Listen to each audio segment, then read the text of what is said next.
నమస్కారం. నా పేరు వెన్నమల్ల రవి. సుశ్రుత ప్రకృతి వైద్యాలయం 79 యూట్యూబ్ ఛానల్ వారికి, నన్ను కన్న తల్లిదండ్రులకు, ఆయుర్వేద మహర్షులకు, నా విద్య నేర్పిన గురువులకు నా యొక్క శిరసావందనములు. ఆయుర్వేదాన్ని అభిమానించే వారికి పాటించే వారికి ప్రత్యేకమైన ధన్యవాదములు. దేశభక్తి కలిగిన వ్యక్తికి, సహజ సంపదను కానీ ప్రభుత్వ వాస్తును కాపాడే ప్రతి వ్యక్తికి నా యొక్క శిరసావందనములు. మేము చెప్పుకుంటూ పోతున్న ఆయుర్వేద అన్వేషణ భాగంలో, ఆయుర్వేద అభిమానులారా,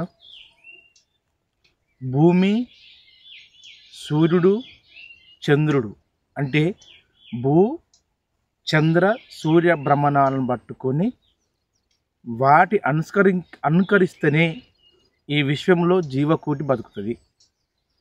అందులో మానవ అనే వ్యక్తి మానవ అనే జీవి ఈ ప్రకృతికి విరుద్ధమైన జీవి. ఎప్పుడైతే ఈ ప్రకృతికి విరుద్ధమైన జీవి ఎప్పుడైతే అయినడో, 33 కోట్ల దేవతలు, 84 లక్షల రకాల జీవులు, అనేక సహజ సంపద వినాశనం అయిపోయినాయి. అందుకే ఈ విశ్వానికి శత్రువు ఎవరంటే మానవుడు. ఏ మానవుడు శత్రువు అని పరిణమికి గుర్తించిందో ప్రకృతి, ఆ మానవుడే గాంక ఈ సూర్య చంద్ర భూభ్రమణాన్ని పట్టుకొని గాంక ఆ గమనానికి అనుకూలంగానే గాంక అనుకూలిస్తే ఈ యొక్క వినాశనాలు ఇంతవరకు దారికి రాకపోవు. కానీ ఆ వినాశనాలకు దారి తీయకుండా నా పెత్తనమే నేనే అజమాయించుతా, ఈ సృష్టిలో దేనికి నేను భయపడను, వీటన్నిటిని ఆశ్రయించే జయించే శక్తివంతమైన పురాతనమైన అతి బలమైన శక్తివంతమైన తెలివిగల వ్యక్తినని ఎప్పుడైతే ప్రకృతిని అజహించుకొని ప్రయాణిస్తున్నాడో, వాటితో పాటు వినాశన కావలసిన ఆధారభూతకాలు జీవులకు నాశనం అవుతున్నాయి, పంచభూతాల్లో కలుషితమైన పెరిగిపోతున్నాయి.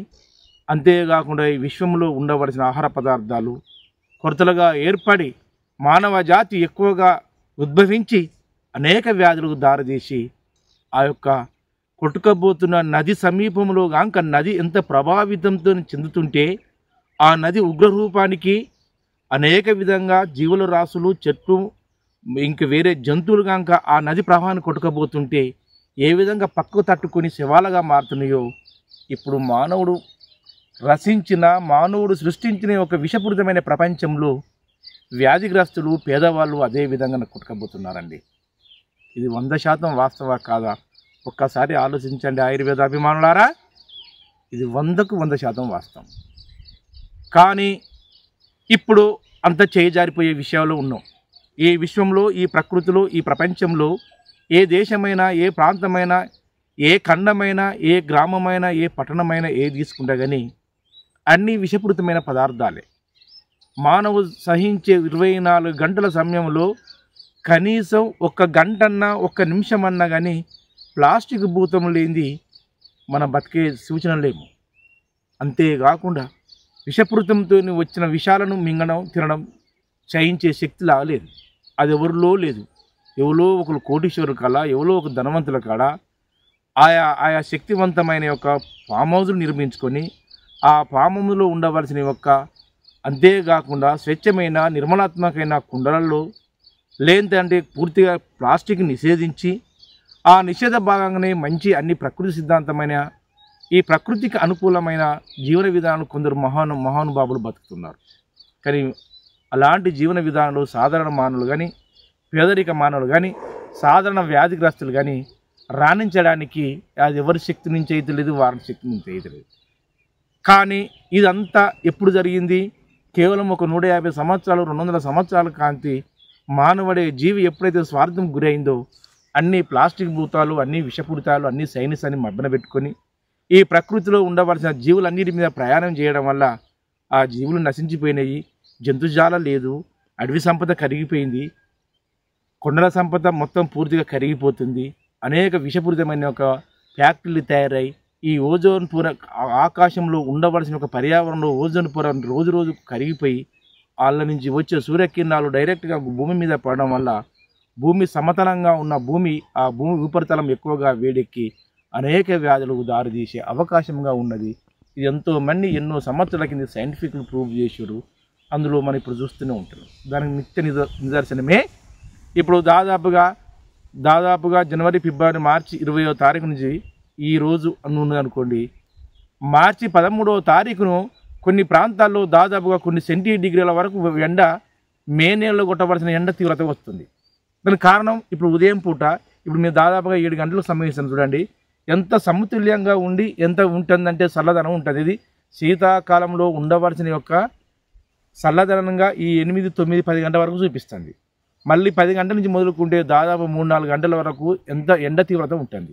దీనికి అంతా కారణం ఏంటంటే పర్యావరణంలోనే అనేక చెడు విధాలుగా మార్పులు రావడం వల్ల, చెట్లు నశించిపోవడం వల్ల, అంతేకాకుండా ఫ్యాక్టరీలు ఎక్కువ అవడం వల్ల, ప్లాస్టిక్ నివారణ ఎక్కువ సాధించలేక ప్లాస్టిక్ని ఎక్కువగా మనం ఉపయోగించడం వల్ల ఈ భూ ఉపరితలం మీద ఇవన్నీ ఈ వేడికి కరిగిపోయి వాటి నుంచి వచ్చిన ఒక విష పదార్థాలు గాలిలో కలిసిపోయి ఆ గాలిలో కలిసిపోయిన పదార్థాలు తిరిగి వెళ్ళి సూర్యునికి కొన్ని కిలోమీటర్ల దూరంలో ఈ భూ ఉపరితలానికి కొన్ని కిలోమీటర్ల దూరంలో ఉన్న ఒక ఓజోన్ పొర రోజు రోజుకు నశించిపోవడం వల్ల ఆ ఓజోన్ పొర మందం అనేది రోజు రోజు నశించిపోయి అక్కడ సూర్యకిరణాలు డైరెక్టే కొన్ని ప్రాంతాలనైతే సూర్యకిరణాలు కూడా డైరెక్ట్ పడతాయని భయాందోళన కలుగుతుంది. ఎప్పుడైతే ఓజోన్ పొర పూర్తిగా కరిగిపోయిందో, ఎప్పుడైతే ఓజోన్ పొర ఈ ప్రకృతి కానీ ఈ యొక్క విశ్వాన్ని కానీ ఈ ప్రపంచాన్ని కానీ ఒక రక్షక కవచంలాగా ఎప్పుడైతే కరిగిపోయిందో, ఎప్పుడైతే కరిగిపోయిన క్షణంలో ఆ రోజే ఈ ప్రపంచ మరణానికి దారితీసే అవకాశం ఉన్నది. అది ఎంత కాలం లేదు, కొద్ది కాలంలో ఉన్నది. కానీ అదే ఓజోన్ పొర కరిగిపోయిన దాని ఈ విశ్వంలో ఉన్న వాళ్ళు కొన్ని వందల లక్షల కోట్ల మంది ఈ ప్రపంచవాసులు ఉన్నారు. కానీ ఆ ఓజోన్ పొర తిరిగి మనం నిర్మించగలుగుతామా? నిర్మించలేం. దాన్ని ఏంది కొద్ది మాత్రమన్నా కష్టించి అలాంటి ఓజోన్ పొర ఈ ప్రకృతి సిద్ధాంతమైన వినాశనాల పద్ధతులు విధానాలు ఏముంటాయో వాటిని అరికట్టుదాం. ఎప్పుడైతే ఆ విధానాలను గౌరవించి ఎప్పుడైతే ప్రభుత్వాలు కానీ ఎప్పుడైతే గొప్ప గొప్ప దేశ నాయకులు కానీ ప్రతి ఒక్కరిలో స్పందన వచ్చి ఈ చెడు విధానాలు కాక ప్లాస్టిక్ను కాక దూరం చేసి ఈ పొగమంచమైన ఒక ఫ్యాక్టరీలు నిరోధించి లేదంటే శక్తివంతమైన కొన్ని మత్తు పానీయాలు నిరోధించి కొద్ది మాత్రం కాక చెట్లను కాక ఇవన్నీ కాక కొంచెం ప్రవేశిస్తే అంటే అక్కడ పూర్తిగా కరగవలసిన ఒక ఓజోన్ పొర కరగకపోతే కొద్ది కాలం ఉంటుంది. ఈ సృష్టిలో ఉన్న చెడు విధానాలన్నీ దారితీసి ఆ మంచికి దారితీసే అవకాశం ఉంటుంది. వీళ్ళందరూ ప్రభుత్వ అధికారులు కానీ ప్రైవేటు కానీ ప్రపంచవ్యాప్తంగా WHO కానీ ఇంకా గొప్ప గొప్ప మేధా సంస్థలు కానీ ఎంతెంతో స్వచ్ఛంద సంస్థలు ముందుకు వస్తున్నాయి. అలాంటి వాళ్లకు ప్రభుత్వం తరపున మిమ్మల్ని ఈ వేడుకునేది ఒకటే, ఏ అధికారులైనా ఏదైనా కానీ మంచికి దారి తీయండి, చెడును అరికట్టండి, ప్లాస్టిక్ను నిరోధించండి, అంతేకాకుండా మొక్కలను పెంచండి, అంతేకాకుండా కలుషితభూతమైన పెట్రోల్ యంత్రాలు కానీ డీజిల్ యంత్రాలు కానీ ఇంకా ఏదైనా కానీ వాటన్నిటిని నిరోధించండి. మొక్కలను కనీసం నరకకండి. మొక్కలు పెంచుకుంటూ మంచిగా ఉన్న సహజంగా పెరిగిన మొక్కలను పెంపొందించడానికి నడుము కట్టండి. అదే ఈ ప్రపంచ లక్ష్యం. దానికి అందరూ నడుము కడతాను. మేము మరొకసారి నా యొక్క ఆత్మశాక్త మనసా వాచ కర్మతో మిమ్మల్ని అందరినీ వేడుకుంటున్నానండి.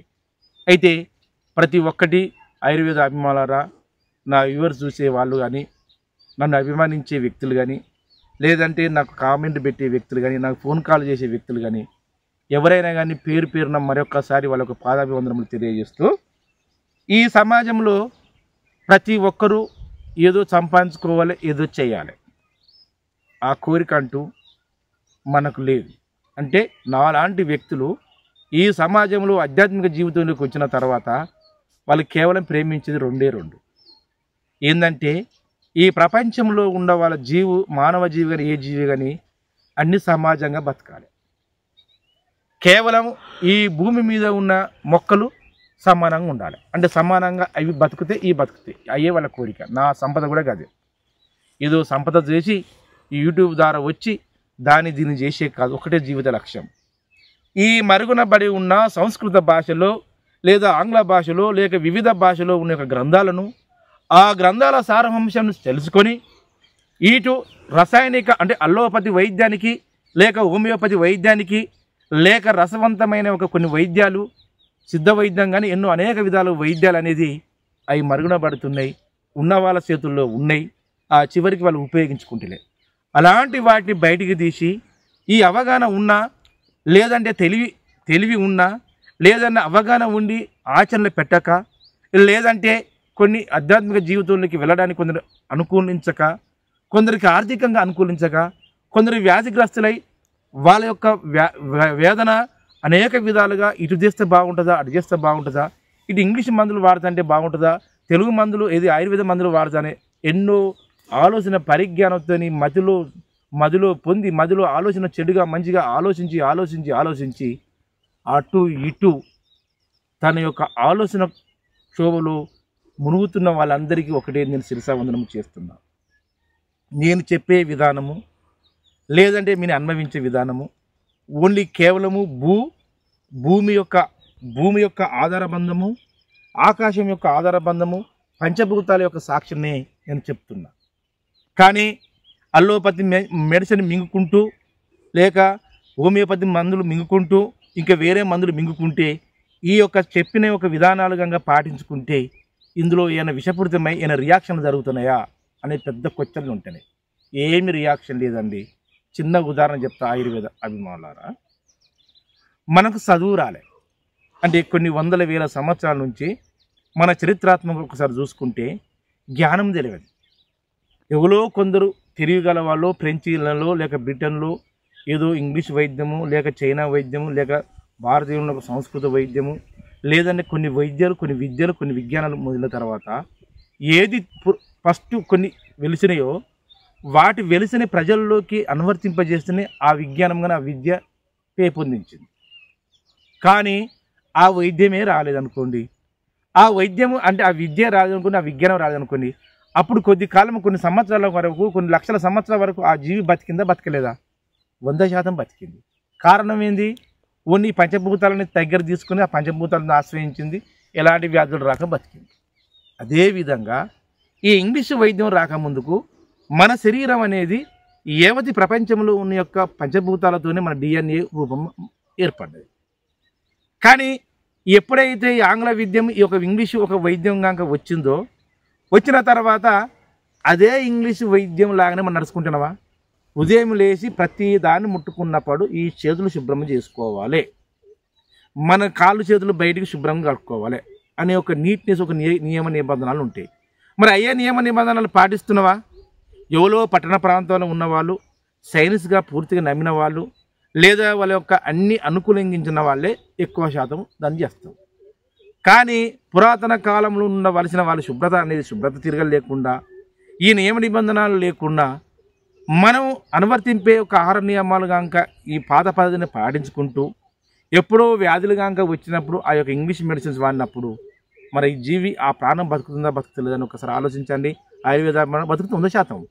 అయితే నేను చెప్పిపోయే విధానం ఏదైనా కానీ పురాతన కాలంలో మన యొక్క వారసులు ఏ విధంగా అనుభవించారు, ఆ అనుభవించిన విధానాన్ని మన కష్టంలో ఉన్నప్పుడు ఒక వ్యాధి తీవ్రతంగా ఉన్నప్పుడు అదే ఇంగ్లీష్ మెడిసిన్స్ వాడుకుంటూ నేను చెప్పిన విధానాలు కనుక కొంచెం మార్చుకుంటే అక్కడ అల్లోపతి అంటే ఇంగ్లీష్ రసాయనిక మందులలో ఆ వ్యాధి తీవ్రత ఆటోమేటిక్గా తగ్గి మన శరీరం ధృతత్వం అనేది, మన శరీరంలో వ్యాధి నిరోధక శక్తి అనేది మీరు చెప్పిపోయే ఒక పద్ధతులతోని ఈ యొక్క వ్యాధి లక్షణాలను దాన్ని బట్టి కొన్ని కనుక నియమించుకుంటే ఇటు అల్లోపతి అండ్ ఆయుర్వేదం 2 కనుక జోడించుకుంటుంటే దానికి 100% ఏరదండి.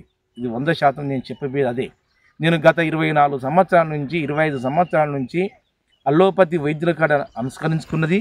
దాంతోపాటు మా నానమ్మ పుట్టినీళ్ళ నుంచి, మా చిన్నతాతల నుంచి, మా వారసత్వ సంపదగా వచ్చిన ఆయుర్వేదాన్ని ఈ 2 ఇమిడ్చుకుంటూ వచ్చడం వల్లనే ఆయుర్వేదం అల్లోపతి అనేది 2 పోతున్నాయి.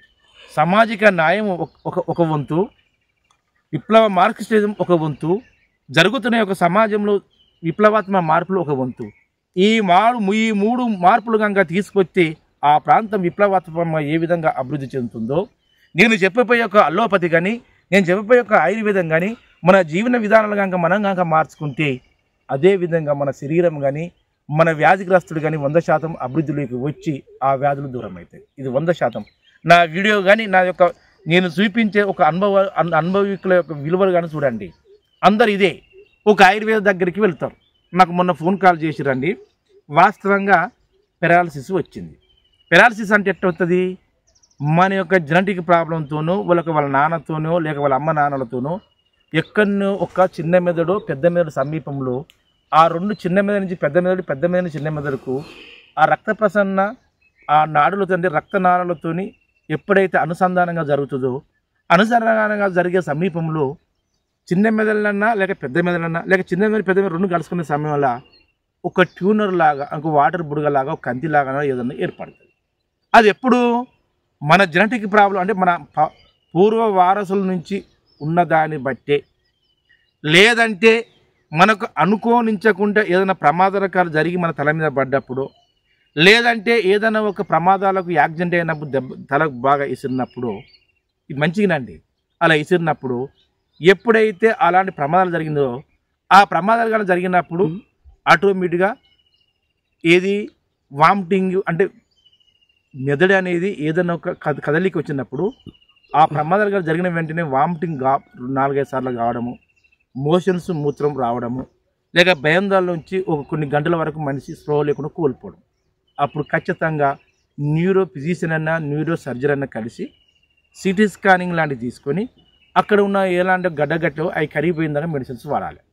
అలాంటి సమీపంలో లేదన్నా జెనెటిక్ ప్రాబ్లంతో ఉన్నప్పుడు అక్కడ బ్రెయిన్ ట్యూనర్ లాగా ఏర్పడుతుంది. ఏర్పడ్డప్పుడు మన యుక్త వయసు ఉన్నంత వరకు ఇది చిన్న వయసులోనే పిల్లలకు పిలుసులాగా చిన్న చూపిస్తుంటుంది. ఆటోమేటిక్గా 5 సంవత్సరాలు 9 సంవత్సరాలు వచ్చిన తర్వాత ఏవైతుంది ఆటోమేటిక్గా ఈ 9 సంవత్సరాల నుంచి మళ్ళీ 18, 36 సంవత్సరాలు 50, 40 సంవత్సరాల వరకు ఆరోగ్యవంతంగా ఉన్నప్పుడు మనకి ఎలాంటి సింటమ్స్ ఏర్పడాయి. మళ్ళీ ఆటోమేటిక్గా మన ఆరోగ్యం క్షీణించిన తర్వాత 40 సంవత్సరాలు పైబడిన తర్వాత ఏదన్నా ఒక పిడుసులాగా పక్షవాతంలాగా లేక సొమ్మలాగా ఏదన్నా ఒక విధంగా వస్తుంది. అవి వచ్చినప్పుడు ఏం చేస్తారంటే దాదాపు ఇక్కడనే నాకు పెద్ద కన్ఫ్యూజన్ కొన్ని క్వశ్చన్ బాగా వేస్తున్నారు. తగు సంబంధించిన ఫిజిషియన్ యొక్క అనుసంధానంలో ఏదో మెడిసిన్స్ వాడుతున్నారు. అది ఓకే, అది వాడండి. అది వాడుకుంటూ 24 గంటలు తల భాగం అనేది దక్షిణ భాగం అన్న ఇటు పడమర భాగాన్ని పెట్టుకుంటూ ఎలాంటి ఒక మెదడుకు కొవ్వు పదార్థాలు అందకుండా లేదంటే గుండెకి కానీ ట్యూనర్ లాంటివి ఏర్పడకుండా ఆటోమేటిక్గా మాంసకృతులు దూరం పెట్టండి. ఇది మంచిగానండి ఆయుర్వేద అభిమానాల. మాంసకృతులు దూరం పెట్టండి. అదే డాక్టర్ గారు రాసిచ్చిన మెడిసిన్స్ వాడండి. మేము చెప్పిన విధానంలో రాయి చెట్టు కషాయం లేక ఓపికంటే రావి చెట్టునో లేదంటే ఏది మన యొక్క తెల్లమది చెట్టునో లేక బిలుగుడు చెట్టునో మీకు సంబంధించిన పులుసు ఏదన్నా మీకు మెదడు కానీ పక్షవాదం సంబంధించిన ఏ వ్యాధి సంబంధించిన ఒక మొక్కలు కనుక ఆహార పదార్థంలో ఏ విధంగా ప్రవేశపెట్టుకుంటే ఆ పక్షవాతం ఉన్న వ్యక్తి లేదంటే పెరాలసిస్తో సొమ్మతోని పడ్డ వ్యక్తి మంచాల పడ్డవాళ్ళు లేచి నడుస్తాడు. లేచి నడిచిన వాడు పని చేయగలుగుతాడు. పని చేసుకున్న వ్యక్తి ఎంతో కొంత చాకచీగా కొద్ది కాలం ఉంటుంది. ఇది 100% ఎంతో వేల మంది ప్రవేశపెట్టినా అది 100% వాస్తవం. కానీ దీనికి కుటుంబంలో ఒక్క పేషెంట్ ఉంటే 4 కలిసి 200 క్వశ్చన్లు వేసుకొని 400 అనుమానాలతో చేస్తే నీకు 1000 రోజులు ఆ పేషెంట్ లేవడండి. ఇదే నా బాధాకరం. అమాయక జనాభాలలో ఎక్కువ ప్రశ్నలార్థకం మొదలై వాళ్ళ జీవితాలు ఏ విధంగా తారుమారవుతున్నాయో ఆ వ్యాధిగ్రస్తుని తారుమారు లేవకుండా అవుతుంది. ఎంతోమంది అవగాహన తెలిసిన వాళ్ళు మేధా సంపత్యం కలిగిన పండితులు పిహెచ్డి అంతేకాకుండా డాక్టర్లు పీజీల వరకు చదివిన వాళ్ళు ఆ ఆయుర్వేదం చెప్పిన వాళ్ళు ఆయుర్వేదం పాటిస్తారు. డాక్టర్ గారు చెప్పిన విధంగా డాక్టర్ అని చెప్పుకుంటారు. వాళ్ళు ఆటోమేటిక్గా వాళ్ళు నడిచి పని చేసుకోగలుగుతున్నారు. స్వరాజ్యాంగం వచ్చిన రాచరిక ప్రభుత్వాలు పాలించిన రాజకీయ పార్టీలలో విప్లవాత్మక మార్పులు పార్టీలు వచ్చిన అంతేకాకుండా గుణశేషమైన ఒక సైంటిస్టులు కానీ మేధా సంపత్తులు ఈ ప్రపంచంలో విలువలను ఏది మోసము ఏది ఆమోసము ఏది పరితమైన జీవితాలని మొత్తం చెప్పుకొచ్చినా ఇంతవరకు మార్చలేరండి. అంటే ఎక్కడ వేసిన గొంగడు అక్కడనే ఉంటుంది. మరి దీని ఫలితం ఏందండి ఆయుర్వేద అభిమానులారా? మనం అర్థం చేసుకోకునే కదా.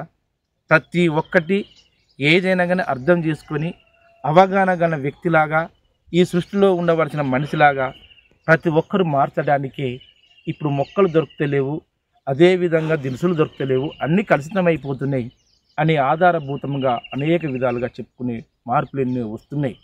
ప్రతి ఒక్కరు చెప్తున్నా సూర్యచంద్ర గమనాన్ని భూభ్రమణాన్ని పట్టుకొని ఈ భూమిని మాట్లాడుకుంటే ఈ సర్వస్వము అన్ని తీసుకుపోతున్నాయి. దీని చిన్న ఒక ఉదాహరణ చెప్తూ చూడండి.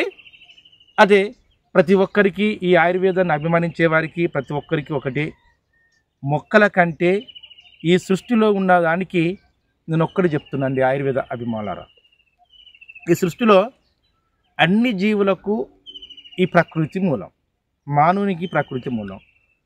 ఏ దేశము మన భారతదేశం స్వతంత్రం రాకముందు మొదలుకున్నా ఈ ప్రపంచంలో అన్ని దేశాలు స్వతంత్రం వచ్చిన తర్వాత కానీ ఏ జీవికైనా కానీ, పక్షులకు కానీ, అంటే పెంపుడు పక్షులకు, పెంపుడు జంతువులకు తప్ప హాస్పిటళ్ళు మిగతా పాము జాతి వాళ్ళ కానీ, లేదంటే ఇంక వేరే జాతి వాళ్ళ కానీ ప్రతి ఒక్క జీవకోటికి ఏమైనా హాస్పిటల్ ఉన్నాయండి ఆయుర్వేదాభిమానులారా? మరి వాటికి హాస్పిటల్ ఎందుకు? వాటి వ్యాధులు రావా? అంటే ఆ పక్షులకు కానీ, ఆ జీవకోటికి ఈ యొక్క భూమే వాటికి వైద్యుడు, ఆ వ్యాధిని నిరోధించే మందు. ఈ విశ్వమే వాటికి సర్వస్వము. కానీ అన్ని జీవులకు మొత్తం మూలాధారమైన ఈ భూమి, ఆకాశమైనప్పుడు మన మనిషికి ఎందుకు కాదు? 100% వాస్తవమే. అందుకనే ఇప్పటి వరకు కూడా చూపిస్తున్నారు. అప్పుడప్పుడు కొద్ది మధ్యమ ఛానళ్ళు మనకు టీవీలలో కానీ లేక వార్తలు వస్తున్నాయి.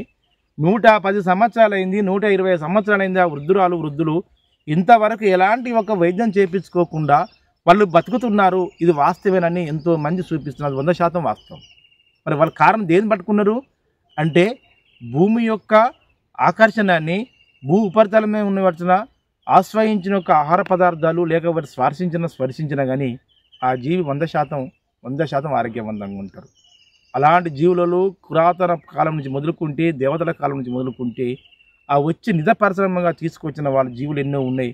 అలాంటి యుగంలోకి ఒకసారి వెళ్ళిపోదాం. ఆయుర్వేద అభిమానులు అంటే ఏంటంటే ప్రతి ఒక్కటిలో కానీ మనం చెప్పుకోదగ్గ యుగంలో కానీ సూర్య చంద్ర భూభ్రమణాన్ని పట్టుకొని ఈ విశ్వం అనేది ప్రాణులు అన్నీ జీవిస్తున్నాయని ఒక చెప్పే లక్ష్య సాధనలోకి వెళ్ళిపోదాం. అయితే వెళ్ళిపోయేటప్పుడు కానీ నేను కూడా మొదటి నుంచి చెప్పుకుంటూ వస్తున్న ఆయుర్వేద అభిమానులారా, ఏదైనా కానీ ఖచ్చితమైన మనకు వ్యాస మహాభారతమా లేక గరుడ పురాణమా, ఇతిహాసాలు ఏది తీసుకున్నా కానీ అంత అమూల్యచిత్తమైన దానిలోకి తీసుకెళ్దాం. ఆ తీసుకెళ్లేటప్పుడు ఇంతకుముందు చెప్పిన విధంగా ఒక భాగంలో శ్రీకృష్ణుని యొక్క వృత్తాంతంలోని వెళ్ళిపోదాం. అయితే ఈ శ్రీకృష్ణుని వృత్తాంతం చెప్పుకునేటప్పుడు మన దాంట్లోగా ఎప్పుడైతే శ్రీకృష్ణుని యొక్క తల్లిదండ్రులను దాదాపుగా ఆ యొక్క కంసుడు తన యొక్క వసుదేవుని దేవకినికి, తన చెల్లెన దేవకిని పెళ్లి చేసి ఆటోమేటిక్గా ఎప్పుడైతే ఆ పెళ్లి రథం మీద ఒక ఒక దైవశక్తి లాగా వచ్చి, ఓరి మూర్ఖుడా, ఎప్పుడైతే నీ యొక్క సావును నువ్వే తెచ్చుకుంటున్నాము, నీ చెల్లి కడుపులో కనుక, దేవకి కడుపులో కనుక 8వ సంతానం బాలునితోనే నీ యొక్క మరణం జరుగునుగా. కానీ ఎప్పుడైతే కంసుకునికి ఆ యొక్క నిండు ఆ యొక్క రథసభలో అంటే ఆ పెళ్లి యొక్క ఉత్సాహాల్లో ఎప్పుడైతే దేవకి మరియు ఒక వసుదేవునికి పెళ్లి చేసిన తర్వాత ఊరేగింపు సమయంలో జరుగుతుంది. అయితే ఇక్కడ జరిగేది ఒకటే చూడండి ఆయుర్వేద. ఇక్కడ జరిగేది కృష్ణుని యొక్క అవతారమైన లేదా ఒక వేరే ఒక ఎవరే అవతారాలు ఇచ్చినా కానీ ఆ చరిత్రాత్మక విధానాల నుంచే వెలువడిన ఒక చరిత్రను, ఆ చరిత్ర చెప్పేటప్పుడు కానీ ఆ యొక్క నిజంగా ఈ యొక్క నిజస్వరూపమైన ఒక పంచభూతాల్లో నివసిస్తున్న ప్రతి ప్రాణి యొక్క నిఘంటువే విశ్వం. అందుకే ఇక్కడ చూడండి, ఒక నిఘంటులాగా ఉన్న ఒక విశ్వంలో ఒక పాత్రకేయుడే ఎవరు? శ్రీకృష్ణుడు. అంటే దాదాపుగా ఈ సృష్టికి మూలాధారణమైన విష్ణు బ్రహ్మ ఈశ్వరుడు. అంటే విష్ణు మహారాజు, శంకరుడు, ఈశ్వరుడు, మన యొక్క బ్రహ్మ, వీరి యొక్క పురాతన గాథల నుంచి విష్ణు అవతారం వేరే అవతారం ఎత్తినప్పుడు ఆ అవతారానికి ఒక చరిత్ర, అవతారానికి ఒక మూలం ఉన్నది. ఎందుకు అంటే ప్రముఖమైన ఏ జీవైనా కానీ ఈ ప్రపంచంలో వెలిసినప్పుడు కానీ, ఈ ప్రపంచంలో ఉన్నప్పుడు ఆ యొక్క ప్రపంచ జీవుల్లో సమస్య కనుక ఒక వెలువెత్తినప్పుడు ఆ సమస్యలను వాటిని సస్యశ్యామలంగా నిర్వృత్తం చేయడానికి, ఆ సమస్యల్ని ప్రపంచంలో ఎలాంటి వరకు చెడు విధానాలుగా జరగకూడదని చూపించి మరియు వాటికి పరిష్కరించి రూపు దాల్చి ఒక మంచి ముద్దలాగా, మంచి ఒక నిర్ణయ పాత్రలాగా వచ్చే వాళ్ళే ప్రముఖులు. వాళ్ళ ప్రముఖుల ఒక్కొక్క చరిత్రలు చూసుకున్నా కానీ, వారి యొక్క పుట్టుక చరిత్ర చూసుకున్నా కానీ, వాళ్ళ యొక్క మధ్య చరిత్ర చూసుకుంటే, వాళ్ళ మధ్య జీవితం చూసుకున్నా కానీ ఒక చరిత్రాత్మకం ఉంటుంది.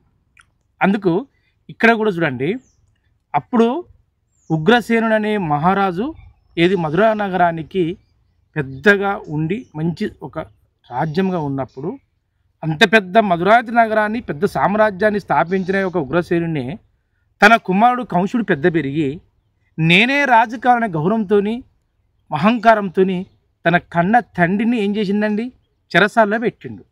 ఓకే, పెట్టిండి, అయిపోయింది.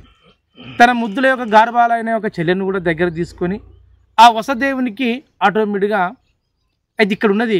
ఉగ్రసేనునికి ఎప్పుడైతే తన అన్నైన కంసుడు తన తండ్రి గారిని కాక ఎప్పుడైతే చెరసాల పెట్టిండో అప్పుడు దేవకికి ఒక విధంగా భయం కలిగి ఏదో ఒక విధంగా చేసుకొని ఉండేది. అయితే ఇక్కడ చెప్పేది ఒకటే చరిత్ర, ఏదైనా కానీ ఏ రాజుకైనా ఏదైనా కానీ ఈ దేవకి కంటే ముందు అక్కడ వసుదేవునికి ఎక్కడ ఏది ఈయన ఉన్న ఉగ్రసేన ఏది మధురా నగరానికి ఇరువైపుల యమునా నది ఒడ్డున అవతలి ఒడ్డున ఒక విధంగా ఒక ప్రాంతం, దాన్ని గోపాలుడు లేక గోకులం అంటారు.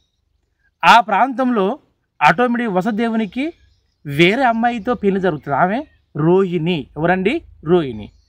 అయినా కానీ ఈ చరిత్ర కొద్దిగా తెలుసు ఎవరికి, కౌశికునికి తెలిసినా కానీ ఆ కంసుడు ఏం చేస్తాడు, తన చెల్లె యొక్క భర్తను గౌరవించి ఆ పెళ్లి చేసి ఆ పెళ్లి సందులో ఎప్పుడైతే ఉంటుందో భయం కలుగుతుందో అప్పుడు చెరసాలు ఎత్తాడు. అంటే ఒక దైవ సిద్ధాంతమైన రూపాన్ని ఈ విశ్వంలో ఎలాంటి ప్రజలు వాళ్ళ కష్టాలు వచ్చినా ఏది వచ్చినా కానీ ఏ విధంగా సమతుల్యంగా ఆ కష్టాలను నిరోధించాలి, ఈ ప్రకృతిని ఈ ప్రపంచాన్ని మన వైపు ఏ విధంగా తిప్పుకోవాలి అనే ఒక జీవిత లక్ష్య చరిత్రే ఈ యొక్క శ్రీకృష్ణుని యొక్క గాథ అండి.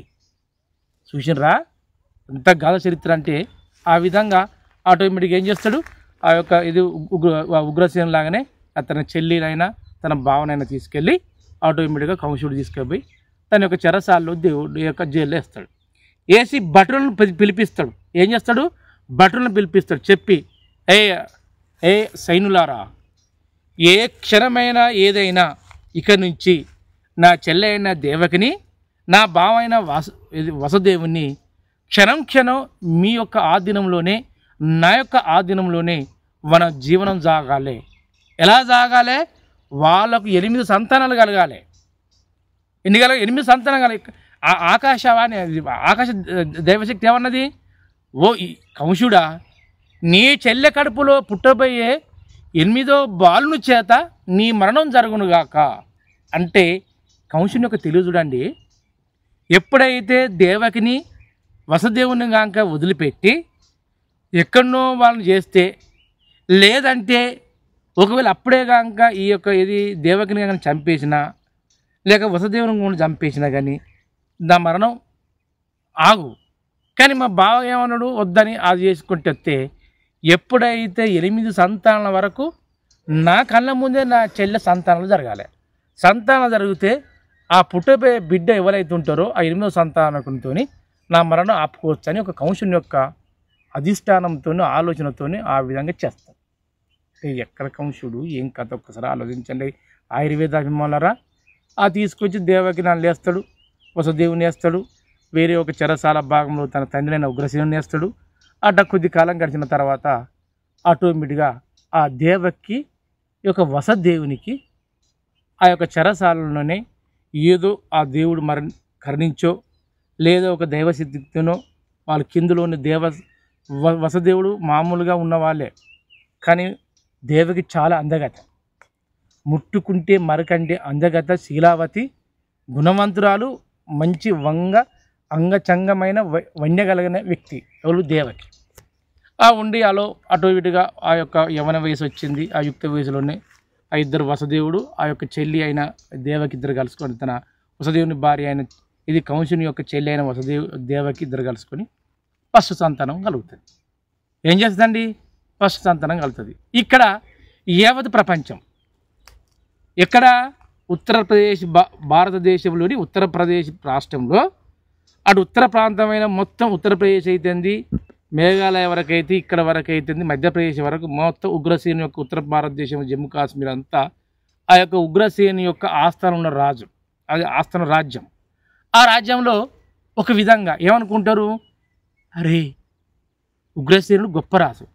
ఆ ఉగ్రసేను అన్న కుమారుడు కంసుడు తన నాన్నగారిని తీసుకెళ్ళి ఉగ్రసేను తీసుకుపోయి జైల్లో పెట్టి చెరసాల పెట్టిండు. అదేవిధంగా తన తండ్రికి ఇష్టం ఉన్నా లేకున్నా కానీ అదేవిధంగా వసుదేవుని పెళ్లి చేసుకుని రెండో పెళ్లిగా ఈయన చేసుకున్న ఈయన కూడా ఇద్దరు కూడా పెట్టిరు. ఏందంటే కొన్ని ఏముంటుందండి ఆయుర్వేద అభిమానారా. ఇప్పుడు కాక మనం ఇంత విషయం చెప్తే 10 నిమిషాలు వైరల్ అవుతుంది. ఎందుకు ఇప్పుడు వాట్సాప్లో వచ్చినాయి, ఇన్స్టాగ్రామ్లో వచ్చినాయి, ఫేస్బుక్లో వచ్చినాయి, యూట్యూబ్లో వచ్చింది, అవి వచ్చినాయి. అంటే ఇది ఏంది ఇంటర్నెట్ కాలం. కానీ అప్పటి కాలం ఏంది ఇంటర్నెట్ కన్నా ఫస్ట్ కాలం, ఫాస్ట్గా వెళ్ళిపోతుంది. కారణం దానిలో ఉన్న దానిలోనే దేశం ప్రపంచం మొత్తం వ్యాప్తంగా ఎక్కడున్నదే ఉగ్రసేని యొక్క కొడుకు అంత గౌరవవంతుడా, అంత అహంకారవంతుడా, అంత అజకారా, ఇదని అందరూ లోకం అంతా ఎత్తిపోసుకుంటారు. అయినా ఇదంతా విషయము రాజ్యంలో చెలిగెత్తలు లేదంటే ఈ యొక్క కంసుని యొక్క రాజ్యంలో యొక్క ఏది రాజ్య సైన్యాధిపతులు ఇంకా వేరే ఒక ఏది అది మన మంత్రివర్గంలో వాళ్ళందరూ కానీ అనుకుంటారు. అయినా కానీ కంసుడు భయపడు. అదే చూడండి ఇక్కడ చెప్పింది తెలుసా, మంచి చేయని చెడు జరగని తన మనసుకు నచ్చిందే అమృతం అట. నాకేంది రాజు కావాలి, ఏం కావాలి నాకు ఈ విశ్వంలో అంటే ఈ యొక్క అగ్ర రాజ్యంగా ఉన్న యొక్క నా యొక్క ఉగ్రసేన్ మా నాన్నగారు అయినా కానీ ఈ ఉన్న నా ప్రాంతం మధురా నగర ప్రాంతం మొత్తం అందరిన తల ఉంచాలి అని ఎప్పుడైతే నాన్నగారిని కనుక తీసుకెళ్ళి చెరసాల పెట్టిండో దానికి తోడు ఈ యొక్క ప్రాణానికి భయపడి దేవకిని మరియు ఒక వసుదేవుని కనుక చెరసాల పెట్టిండో ఆయన ప్రాంత ప్రజలు మంత్రివర్గం కానీ సైన్యవర్గం కానీ మామూలు జనులు కానీ భయపడుతున్నారు. అబ్బా తన రక్త సంబంధికులైన చెల్లినే పెట్టిండు, బావనే పెట్టిండు, వాళ్ళ నాన్నగారినే పెట్టి మన ఎంత లెక్క అనుకుని ఒకరు భయపడతారు అని భయపడకుండా కాలం ఉండకుండా ఇటు వచ్చింది. అటు పక్క దేశమైన యొక్క రాజ్యానికి ఆ యమునా నదికి ఇటుపక్కున్నది యువతల ఒడ్డునో మధుర నగరం, అవతల ఒడ్డునో గోకులం. ఆ గోకులంలో గోపాలుడు ఇంకా వేరే ప్రాంతం ఉన్న వాళ్ళందరూ కలిసి ఆటోమేటిక్గా ఆ ప్రాంతంలో విభజిస్తున్నారు. మిగతా ప్రాంత రాజ్యం అంతా ఆటోమేటిక్గా జీవనం సాగుతుంది. ఇలా 1 సంవత్సరం అయింది. ఆటోమేటిక్గా ఆ యొక్క దేవకి వసుదేవునికి మొదటి సంతానం అందింది. మరి అదేవిధంగా ఆ మొదటి సంతానంతో ఆ గర్భిణి తెలిసి ఆ యొక్క నిండు శూలాలై ఆ యొక్క మహిళ గర్భిణి ఆటోమేటిక్గా ప్రసవతికి కాలం దగ్గరికి వచ్చింది. మంచిగానండి ఆయుర్వేద అభిమానారా. మొదటి సంతానం కాలం గడుస్తున్నది. కానీ ఇక్కడ ఏమున్నది, సంప్రదాయ సిద్ధాంతంతో అన్న పెళ్లి చేసాడు కంసుడు. ఇక్కడ సంప్రదాయ సిద్ధాంతం గర్భిణి అయిందా, సంప్రదాయ సిద్ధాంతం అయిందా అంటే ఒక 3 సంవత్సరం చూడండి. ఏది ఏమంటారు, నారు పోసిన దేవుడు మనకు విత్తనం వేసిన దేవుడు నీళ్ళు పోయాడు, అంటే నారు పోసిన దేవుడు నీరు పోయాడు అన్నట్టు చూడండి. ఎక్కడైతే మనకు ఏ విధంగా అనుకుంటావో ఆ పంచభూతాలు లేక ప్రకృతి మనకు అనుకరిస్తుంది.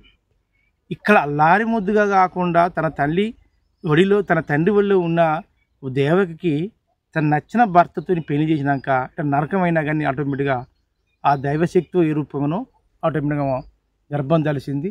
ఆ ప్రసూతి అయింది. ఆ చెరసాల చుట్టూ సైన్యం, ఇటుపక్క పురుషుడు, అటుపక్క వేరే. అయినా ఇక్కడ చూడండి, వసుదేవుని కానీ తన యొక్క దేవకిని కానీ వేరే చెరసాల వేయలే. 2 భార్యాభర్తలు ఒకటే రూమ్లో ఉన్న దాన్ని వేసిన తర్వాత నిండు శూలాలు ఆటోమేటిక్గా దాని దైవశక్తితోనో ఏదో శక్తినో దేవకి గర్భం తెలిసింది. మళ్ళా గర్భిణి అంటే స్త్రీ ప్రస్తుతికి వచ్చింది. అంటే అప్పుడు గర్భిణి అయ్యే మన యొక్క డెలివరీ అయ్యే సమయంలో ఒక కుమారుడు పుట్టిండు. ఊరు పుట్టాడు, కుమారుడు ఆయన పుట్టవలసింది. ఫస్ట్ కుమారుడు పుట్టిండు. ఎప్పుడైతే తల్లి గర్భం నుంచి బయటికి రాగానే ఆ శిశువు ప్రపంచం రాయించిన వెంటనే ఆ మాటలు విన్న వెంటనే ఆ సైన్యం వినేది పోయి కౌశిక మహారాజుకి చెప్పేది. కౌశికుడు ఉగ్రసనుడై అగ్రగణ్యంగా గబగబ నడుచుకుంటూ వచ్చి తన నడుముకున్న ఖడ్గాన్ని తీసి ఆ యొక్క శిశువుని తీసుకురావడం, చంపేయడం ఆ యొక్క సముద్రంలో లేక ఆ యొక్క యమునా నదిలో వేయడం. ఫస్ట్ సంతానం అయిపోయింది. ఎన్ని అయిపోయింది? ఫస్ట్ ప్రమాదం అయిపోయింది. ఇలా ప్రమాదం అంతా ఎక్కడున్నది? 8వ సంతానం కాడ. ఈ విషయం కూడా ఎక్కడికి వెళ్ళింది? మళ్ళీ ప్రపంచవ్యాప్తంగా వ్యాప్తి చెంది. అబ్బా చూడండి, ఎంత మంచి చేయని ఒక వైద్యుడు నేను చెప్తా చూడండి. దాదాపుగా నేను ఒక 24 ఏళ్ళు 25 సంవత్సరం పడ్డదనుకోండి. ఎంత మంచి వైద్యం చేయని ఎంతమందిని, 1,000 మందిని, ఏ వైద్యం 1,000 మంది 1,00,000 మందిని కాపాడునండి. అతని చేతుల కాక ఏదన్నా ఒక వికటించో లేక దురదృష్టవశాతం ఆ వైద్యం వికటించో ఆ వ్యాధిగ్రస్తులు కాక మరణం జరిగినా చెడు జరుగుతుంది. కానీ ప్రపంచవ్యాప్తంగా 1 నిమిషంలో మొత్తం వైరల్ అవుతుంది. ఇక్కడ దేవకిని దగ్గర తీసుకొని పెళ్లి చేసుకున్నాడు.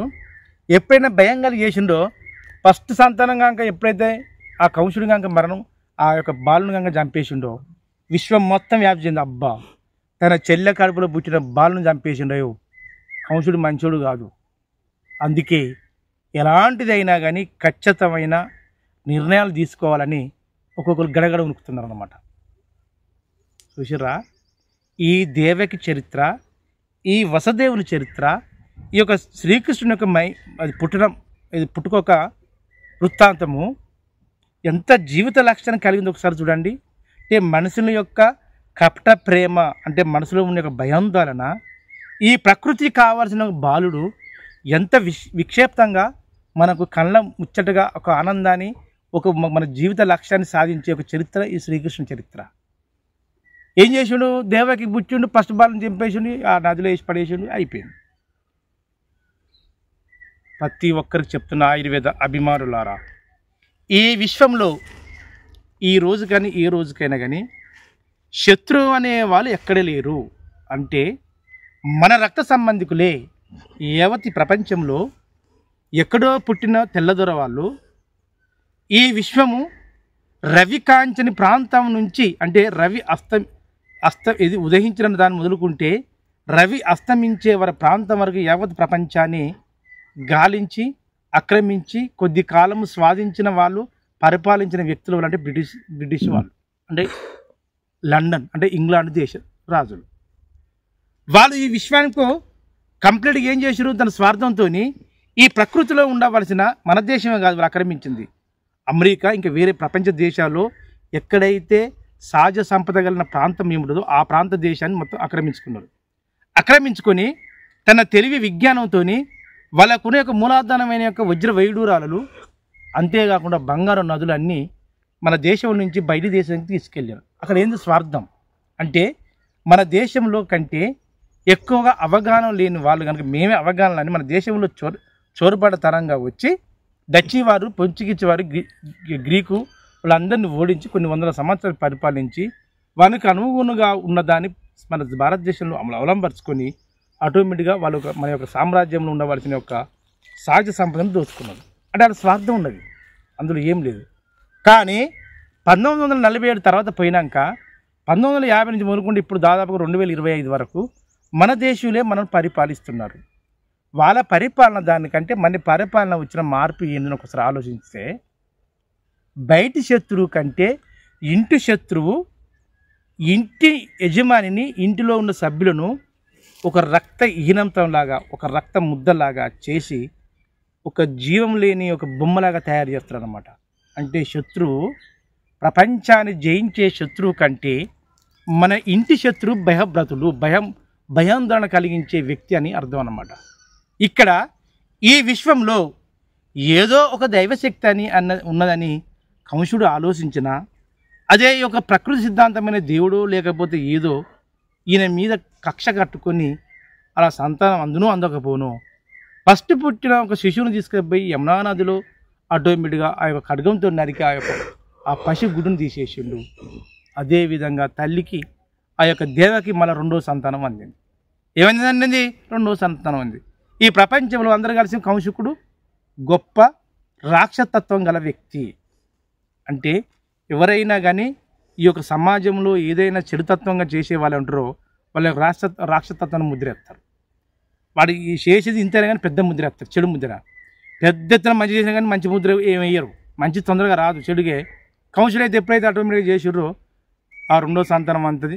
ఆ రెండో సంతానం కూడా ఆటోమేటిక్గా ఏముంటుంది, ఇదే విధంగా ఆ రెండో సంతానం బాలుడు పుట్టడము, మళ్ళీ సైన్యం చెప్పడము, కంసుడు రావడము, ఆ తీసుకెళ్ళి ఆ ఖడ్గంతో నరికేయడం, ఎక్కడో ఒకటి పాతి పెట్టడం, లేదంటే యమునా నదిలో ఎక్కడ వేయడం. అట్లా మూడో సంతానం అయింది. మూడో సంతానం కూడా అదేవిధంగా బాబు పుట్టడము, కంసుడు రావడము, నరికేయడము, పాతి పెట్టడము. అట్లా ఆ విధంగా 1 పోయింది, 2 పోయింది, 3 పోయింది, 4 అట్టినైంది, 5 అట్టినైంది, 6 అట్టినైంది. ఎంతైంది? 6వ సంతానం వరకు ఈ యొక్క దేవకి వసుదేవునికి సంతానం కలగడం, ఆ విధంగా జరగడం. అయితే ఎప్పుడైతే 1వ సంతానం, 2వ సంతానం, 3వ సంతానం అయిందో అప్పుడు ఎప్పుడు ఒకసారో, రెండోసారో, మూడోసారో, 4వ సంతానానికో, 2వ సంతానం కాడికో ఈ ఉగ్రసేను దగ్గరికి కంసుడు వెళ్ళేది. ఎలా వెళ్ళేది? తన చుట్టూ ఒక సైన్యాన్ని పట్టుకొని తండ్రి గారిని చూడడానికో లేకపోతే చూడడానికో చేస్తే అప్పుడు అనేది, నానా నీ కూతురు చేసిన తప్పిదం చూడు, నీ వల్ల నేను రాజునైనా కానీ నీ యొక్క కూతురుతో నేను చేయకపోతే, అప్పుడు ఉగ్రసేనుడు తన కొడుకును ఏమంటాడంటే కోరుతాడంటే, ఈ సృష్టి కొడుకైనా కూతురైనా యావత్ ప్రపంచంలో తల్లిదండ్రులు ఎవరైనా కానీ ఈ సృష్టికి హాని కలిగించే ఎవరైనా కానీ ఈ సృష్టికి శత్రువు. నువ్వు హాని కలిగించే శత్రువులాగా మారుతావో తెలియదు, మంచి చేసే మిత్రులాగా మారుతావో తెలియదు. నీ యొక్క జన్మరాశిని బట్టి, నీ జీవిత ఒక లక్ష్య సాధనను బట్టి, నీ యొక్క తలగీతను బట్టి నీ చరిత్ర నీకు ఉంటుంది. కానీ నానా ఈ పసిగందులను చంపి నువ్వు పాపం ఒడిగట్టకు నానా అని ఆ ఉగ్రసేనుడు తన కుమారుడైన కంసుడిని ప్రార్థిస్తాడు. ఆయన కంసుడు వినడు. లేదు, నేను 6వ సంతానం సైతాన్ని ఆ చెల్ల సంతానాన్ని ఆ యొక్క నరికేసిన, ఇంకా 2 సంతానం ఉండే, 7వ సంతానం 8వ సంతానం తీసేస్తే నన్ను మించిన యొక్క నాకు చావంటే ఉండదు అని మురిసిపోతాంటాడు ఈ యొక్క కంసుడు. అటు 6వ సంతానం అవుతుంది, 7వ సంతానం అవుతుంది. 7వ సంతానం కూడా ఆ పుట్టిన బాలును కూడా ఈ యొక్క కంసుడు రావడం, ఆ యొక్క సైన్యం చెప్పడం, మళ్ళీ తీసుకెళ్ళి ఆ 7వ సంతానమైన బాలును తీసుకెళ్ళి నరికి ఆ విధంగా వేయడం జరుగుతుంది. అప్పుడు ఈ యొక్క దేవకి మరియు ఒక వసుదేవునికి పెద్ద రంజన కలుగుతుంది. అబ్బా, మా బావగారు నా సంతానాన్ని దక్కనిస్తలే, ఏ విధంగానైనా నేను 7 సంతానాలు 7 కుమారులను చూస్తుంటే నేను కన్నదూను పోగొట్టుకుంటున్నా, ఎట్ట నాదని తన యొక్క ఒడిలో చేరి ఆ దేవకిని ఈ వసుదేవుని ప్రార్థించుకుంటుంది.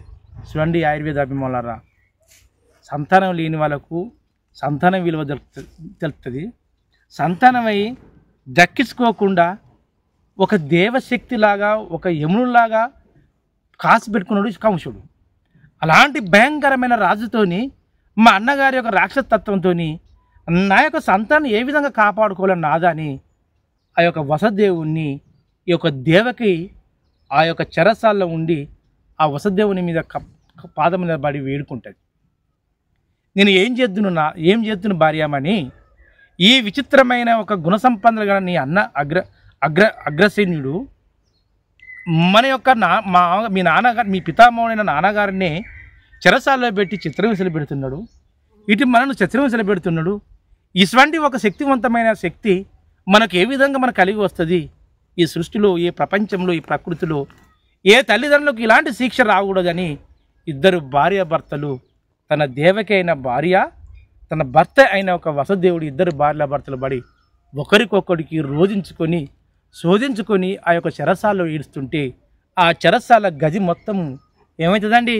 ఆటోమేటిక్గా పదునెక్కి వాళ్ళ యొక్క అర్ధరోహ నాదులకు తన యొక్క కన్నీళ్ళు చుక్క చిన్న సెలయేరై చిన్న కాలువై పారుతూ ఉంటాయి. ఒక్కటి కాదే, మొదటి సంతానం కొడుకే పుట్టిండు వచ్చి నరికేసిండు, 2వ సంతానం కొడుకే పుట్టిండు వచ్చి నరికేసిండు, 3వ సంతానం కొడుకు పుట్టిండు వచ్చి నరికేసిండు, 4వ సంతానం కొడుకు పుట్టిండు వచ్చి నరికేసిండు, 5వ సంతానం కొడుకు పుట్టిండు వచ్చి కంసుడు నరికేసిండు, 6వ సంతానం కొడుకు పుట్టిండు సైనికుడు చెప్పిన వచ్చి నరికేసిండు, 7వ సంతానం కొడుకు పుట్టిండు వచ్చి నరికేసిండు, 8వ సంతానం దగ్గరికి వస్తాండి. అప్పుడు శ్రావణ మాసం బహుళార్థక అష్టమి రోజు గడిలు సంభవించబోతున్నది. బహుళార్థక అష్టమి తెలుసా ఆయుర్వేద అభిమానులారా? శ్రావణ మాసం అంటే దాదాపుగా జూన్, జూలై, ఆగస్టు సమీపంలో వచ్చే మాసం శ్రావణ మాసం. అందరి కొత్త జంటలకు జ్యేష్ఠ మాసం, శ్రావణ, భాద్రపద అనే విధంగా వస్తుండే కొత్త చూడండి ఎంత సృష్టి ధర్మమో. ఎండాకాలం దాదాపుగా ఏప్రిల్, మే ఎప్పుడైతే పెళ్ళిళ్ళు అవుతుందో తర్వాత జూను, జూలైలో శ్రావణ మాసం అని వస్తుంది. ఆషాఢంలో పెళ్ళైన వాళ్ళు ఆటోమేటిక్గా అత్తగారి ఇళ్ళకు, కొత్త కోడళ్ళు తల్లిగారి ఇళ్ళకి పోవడము, మళ్ళీ తిరిగి శ్రావణ మాసంలో రావడం ఉంటుంది. శ్రావణ పట్టిక అంటే అదే సమయంలో భూమి యొక్క గురుత్వాకర్షణ శక్తి దాదాపుగా కొన్ని డిగ్రీల వరకు సూర్యకిరణాలు ఏటవాలుగా నిటారుగా పడేటప్పుడు శరీరంలో ఉన్న వాత పిత కఫంతో ఏదో ఒక విధంగా ఒక శరీరానికి ఇంకొక శరీరానికి 2 స్పర్శ జ్ఞానం జరిగినప్పుడు ఒక ప్రేరణ కలుగుతుంది. ఎప్పుడైతే ఆ ప్రేరణ కలుగుతుందో ఆ ప్రేరణ సమయంలో ఆటోమేటిక్గా ఒక స్త్రీ ఒక పురుషుడిగా కలయిక జరిగితే ఖచ్చితంగా స్త్రీలో ఉన్న ఒక అండం ఆరోగ్యవంతంగా ఉంటుంది, పురుషుల్లో ఉన్న శుక్రకరణ ఆరోగ్యవంతంగా ఉండి ఈ రెండు కలయిక వల్ల ఆటోమేటిక్గా సంతానం అందుతుంది. మంచిగా ఆయుర్వేద అభిమానాలు. ఎప్పుడైతే కొత్త దంపతులకు దాదాపుగా ఆషాఢం ముందు పెళ్ళైన తర్వాత ఆషాఢంలో ఒక నెల రోజులు గ్యాప్ వస్తుంది. తల్లిదండ్రుల ఇంటికి అమ్మాయి వెళ్తుంది, అబ్బాయి తన ఇంటికాడ ఉంటాడు. ఆషాఢం అయిపోయిన తర్వాత ఏమొస్తుంది, ఈయన ఇక్కడ కోరికలు ఏముంటుంది, నా భార్య అక్కడ ఏం చేస్తుందని ఈయన ఊహించుకుంటాడు. ఆమె ఏమించుకుంటే నా భర్త ఏ విధంగానూ ఊహించుకుంటుంది. ఊహించుకుంటే ఈరోజు శ్రావణ మాసం వస్తుంది. శ్రావణ మాసంలో ఫస్ట్ అష్టమి వస్తుంది. రెండో బౌలార్థం ఉంటుంది చూడు, రెండో అంటే శ్రావణ మాసంలో మధ్యపాదం నుంచి వచ్చేది ఒక అష్టమి. ఆ గడిలో ఎప్పుడు వస్తుందో ఆ కాలంలో కనుక ఏ స్త్రీ కానీ ఏ పురుషుడు కానీ ఖచ్చితంగా ఆరోగ్యరీత్యమైన ఒక సూత్రాలను కనుక భరించుకుంటే, ఆరోగ్య సూత్రాలను కనుక భవించుకుంటే ఖచ్చితంగా సంతానం కలుగుతుంది. ఈ శ్రావణ పట్టి అనేది, ఈ యొక్క ఆచరణ పట్టి అనేది ఇలాంటివన్నీ ఎక్కడుంటుంది, హిందూ మతంలో ఉంటుంది. అంతేకాకుండా భూమి గురుత్వాకర్షణ శక్తి అన్నీ అనేది ఆలోచించే జ్ఞానంలో ఉంటుంది. ఇవన్నీ పాటించక ఇష్టం ఉన్న మతాలు, ఇష్టం ఉన్నట్టు ఇష్టాన్ని సంప్రదాయాలు ఇష్టం ఉన్నట్టుగా నడుచుకుంటే వాస్తవంగా ఇక్కడ జరగవలసింది ఏమున్నది, భూమికి, సూర్యునికి, చంద్రునికి మనకు ఈ యొక్క రేఖాంశంలో అక్షాంశాల మధ్యన సూర్యచంద్రుని యొక్క వికర్షణ ఆకర్షణ మన శరీరంలో ఒక విద్యుత్ అయస్కాంత తరంగాలను ఎప్పుడైతే భూమి గురుత్వాకర్షణ శక్తికి ఎప్పుడైతే ఆకర్షణ ఎక్కువ జరుగుతుందో, అటు ఆకర్షణ జరిగే వికర్షణ జరుగుతుంది, ఆటోమేటిక్గా మన శరీరం ప్రేరణలోకి వస్తుంది. కానీ ఇది ఎవరికి ఉండదు, ఇష్టం ఉన్నట్టే ఉంటుంది. ఇక్కడ చూడండి, ప్రతి సంవత్సరం కానీ ఇక్కడ ఏం దేవకి 6 కాదు 7 వరకు ఆటోమేటిక్గా గర్భిణైంది. ఇక్కడ ఏమైనా పాటించిందా, భూమి మీదనే పండుకున్నది, భూమి మీదనే వసుదేవుడు కానీ దేవకి కానీ కలయిక జరిగింది. అది ఎప్పుడు జరిగిందో భగవంతుని తెలుసు, వాళ్ళకి తెలుసు. కానీ 24 గంటలు ఆచారంలో ఎవరు ఉండేది, ఆ చెరసాల్లో ఉన్న సైనికుడు చూసేది. ఆ సైనికుడు ఒకసారి చూస్తే ఆటోమేటిక్గా రోజుకు ఎన్నిసార్లు చూసేదో అదే సమయంలో కౌశికుడు వచ్చి చూసేది. అయినా కానీ ఆ గడియల్లో ఎప్పుడు కలుసుకునేదో వాళ్ళకు 7 సంతానం అయిపోయి 8వ సంతానం గర్భిణం తెలిసింది. ఆటోమేటిక్గా ఆ బౌల అష్టమిని గడిలు వచ్చేస్తున్నాయి. 8 సార్లే 7 సార్లే ఇక చూసేసామనిపిస్తుంది. ఆటోమేటిక్గా ఈ గడియలు వస్తున్నాయి. నేను చెప్పేది ఒకటే, ఈ యొక్క శ్రీకృష్ణుని అష్టమి సందర్భంగా లేక ఈ శ్రీకృష్ణు యొక్క జీవిత వృత్తాంతం అన్నా, లేక ఇప్పుడు సంభవించే అతి త్వరలో మనకు ఒక 3 రోజులలో ఉగాది పండుగ సంభవించే సమయంలో మన యొక్క కొత్త సంవత్సరం అనేది ఉగాది అని సమీపించే ప్రతి ఒక్కరికి ముందస్తుగా ఈ లోకంలో ఉన్న వ్యూవర్స్ కానీ ఈ ప్రపంచవాసులకు ముందస్తుగా ఉగాది శుభాకాంక్షలు తెలియజేస్తూ, ఈ ఉగాది నుంచి ఈ రాబోయే ఒక కష్టాలను, ఈ రాబోయే ఒక వ్యాధులను, రాబోయే ఒక ఆలోచన చెడు విధానాలను పక్కగా పెడదాం. నేను చెప్పబోయే విధానం ఒకటే, ప్రతిదీ కూడా ఈ సృష్టిలో అణువును వజ్రాలను వైడూరాలను ఈ ప్రపంచ విఖ్యాతిని, ఈ ప్రపంచ తెలివిని, ఈ ప్రపంచాన్ని నడిపించే విశ్వమాత ఏదంటే భూమి. ఏదండి, భూమే. ఈ భూమి లేనిది, ఈ నేల లేనిది, ఈ మట్టి లేనిది, ఈ విశ్వంలో నక్షత్రాలున్నా సూర్యుడున్నా ఇవన్నీ ఏదున్నా కానీ ఇది లేని అన్ని శూన్యమే. మనం కూడా మన జీవిత లక్ష్య సాధన కొరకు ఎంత విజ్ఞానం ఉన్నా, ఎంత విద్య ఉన్నా, ఏది ఉన్నా కానీ మన ఆధారభూతమైంది భూమి.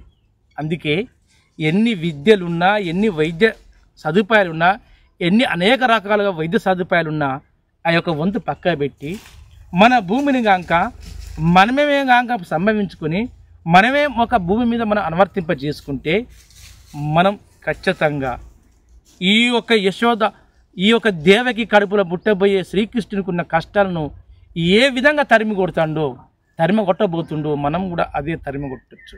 ఇది మంచిగానండి ఆయుర్వేద అభిమానులారా. ఈ కృష్ణుడు పుట్టబోయే సమయం గడియల్లో ఏ విధంగా ఈ వింత ప్రపంచం జరుగుతుందో, ఈ సృష్టిలో అనేక విధములుగా వింత ప్రయోగాలు జరిగి అనేక విధములుగా జంతు సమూహము మరియు వృక్ష సమూహము, అనేక జీవుల సమూహము వినాశనం అవుతున్నాయి. కానీ వాటి అన్నింటిని తరిమి కొట్టేది ఒకటే, అదే నేల, అదే భూమి, అదే మట్టి. దాన్ని ఏ విధంగా తీసుకోవాలి, ఇది మంచిగానండి ఆయుర్వేద అభిమానులారా. ఒక ఇంట్లో 4 ఉన్నా, లేక 3 ఉన్నా, ఒక 5 ఉన్నా, నేను ఒక్క మనిషి చెప్తున్నా, ఒక నూలు వస్త్రం తీసుకోండి. ఏం తీసుకోండి, ఒక నూలు వస్త్రం తీసుకోండి. ఇది మంచిగానండి ఆయుర్వేద అభిమానులారా. ఎంత అమూల్యమైన శక్తివంతమైనదో మేము దాదాపుగా కొన్ని వందల వేల మందికి ప్రవేశపెట్టాం. అందులో సక్సెస్ఫుల్ అయినాం. ఒక్క పైసా రూపాయి ఖర్చు కాదు, ఒక ఏమి కాదు, కష్టం కాదు. మనకు నేల మట్టి ఆ సూర్యకిరణాలే అవసరం. ఏం చేయండి, ఒక తెల్లని నూలు వస్త్రం తీసుకోండి. మోదుగు చెట్టు అయినా ఏం లేదు, మర్రి చెట్టు కొమ్మలైనా ఏం లేదు, లేదంటే ఇంకా వేరే ఇది క్షీరవృక్షం రావి చెట్టు కొమ్మలైనా ఏం లేదు. ఒక 5 కొమ్మలు 5 మట్టలలాగా తీసుకోండి. ఎలా, ఓ రెండింటికి ఇటొక గుంజ పెట్టండి, 2 గుంజలు పెట్టండి, నిట్టాడు గుంజలాగా పెట్టండి. పెట్టినాక ఒక 4 మీటర్ల ఒక 5 మీటర్ల నూలు వస్త్రం, చీర ఏం లేదు, తెల్లని గుడ్డ క్లాత్ నూలు వస్త్రం తీసుకోండి. ఈ విధంగా గుడారం వేయండి. ఏ విధంగా గుడారం వేయండి, ఎట్ట వేయాలి ఫస్ట్ చెప్పండి ఆయుర్వేద అభిమానులారా. మొదట ఆ నూలు వస్త్రాన్ని 5 మీటర్ల వస్త్రాన్ని తడపండి, మంచిగా తడపండి. ఆ నీళ్ళ మీద మంచిగా ఊడ్చి పండబెట్టండి. ఒక 10 కిలోల 20 కిలోల మట్టి తీసుకురండి. దేని తీసుకురండి, మట్టి తీసుకురండి, మంచిగా రండి. ఇక దీన్ని మించిన వైద్యం ఈ ప్రకృతిలో కానీ ఈ ఒక విశ్వంలో కానీ నాకు తెలియంగా మాత్రం లేదండి. చనిపోతారు అన్న వాళ్ళకు ఇక సంతానం లేదయ్యా చెప్తారు కొందరు, నిఘంటూ లేచి ఇట్లా చెప్తారు. వీళ్ళ మీద ఏందో మొత్తం సిద్ధం తెలిసినట్టు శాస్త్రం తెలిసినట్టు చెప్తారు. నీకు నాగాస్త్రం ఉన్నది, ఆ అస్త్రం ఉంది, నీకు సంతానం కలగది, నీకు ఇది ఉన్నది, నీకు నీ సంతానం చెప్తారు. అలాంటివి అన్న వ్యక్తులకైనా, సంతానం కొరకు బాధపడే వాళ్ళన్నా, లేక పక్షవాతం వచ్చి మొత్తం నిత్యం దాని మీద పడ్డవాళ్ళగా, ప్రపంచంలో ఎన్ని వ్యాధులు అన్ని వ్యాధులకు ఈ వ్యాధి నిరోధక శక్తి పెంచేది ఈ రేడియేట్స్ను ఏ విధంగా ప్రవేశపెట్టారనేది నేను చెప్పబోయే విధానం. మంచిగా రండి ఆయుర్వేద అభిమానులారా. 5 మీటర్ల నూలు వస్త్రాన్ని తెల్లని గుడ్డను తీసుకోండి. 10 కిలోల పుట్టమట్టి తీసుకురండి. 10 కిలోల పుట్టమట్టి తీసుకురండి, లేదా రేగడి మట్టి తీసుకురండి. ఈ 2 పుట్టమట్టి రేగడి మట్టి మెత్తగా గుజ్జుగా దంచండి. దంచి ఒక తొట్టిలో ఏం చేయండి, ఆటోమేటిక్గా నానబెట్టండి. ఈ నానబెట్టిన దాన్ని ఈ చీర ఈ మొత్తం ఏం చేస్తారండి, ఇట్ట పడేస్తారు కదా, ఈ బోర్లు ఇట్టుంటుంది అనుకో, మొత్తం ఇట్ట ఏది దానికి పూయండి. పూసారు, అది ఆడినాక మళ్ళీ తిప్పేయండి, పూసారు. ఏం చేస్తారు ఇక ఆ రోజు ఆటోమేటిక్గా పూసినాక గట్టిగా ఉంటుంది. ఇటు పట్టుకుంటే రాదు, ఇటు మలిసిన ఇరుగుతుంది, ఇటు మళ్ళీ అట్లయినా ఏం కాదు. ఈ 2 నిట్టాడు గుంజలాగా పెట్టండి. ఎప్పుడు పెట్టాలి, సూర్యకిరణం మన ఇంటికి తూర్పు వైపు అని ఉత్తరం వైపు పెట్టండి. ఇటు పెట్టండి, అంటే ఇటు పడమరకు, ఇంక తూర్పు, ఇది తూర్పు అనుకుంటే ఇది పడమరకు ఉండండి. ఈ ఉత్తర దక్షిణం మనం ఇటు ఉంటాడుగా పెట్టండి. పెట్టి కొద్దిగా ఇటు పెట్టండి. ఈ 2 గుంజలు ఇటు పెట్టండి, 2 గుంజలు అంటే 6 గుంజలు పెట్టండి. 3 కట్టె నీళ్ళు వేయండి. ఒక చిన్న గుడాలలాగా వేసి ప్రతిరోజు ఉదయం సాయంత్రము ఆ నీడలో కింద పండబెట్టండి. ఈ గుడారం కింద కూర్చోబెట్టండి, పండబెట్టండి. ఏ స్త్రీ అయినా, ఏ పురుషుడైనా, సంతానం లేని వ్యక్తులైనా, సంతానం అంది వాళ్లకు శిశువు అనే లోపల పిండం కరెక్ట్ కదలకపోయినా కానీ తన యొక్క విద్యుతయస్కంద తరంగాలను ప్రేరేపింపజేసే శక్తివంతమైన ఈ ప్రయోగం.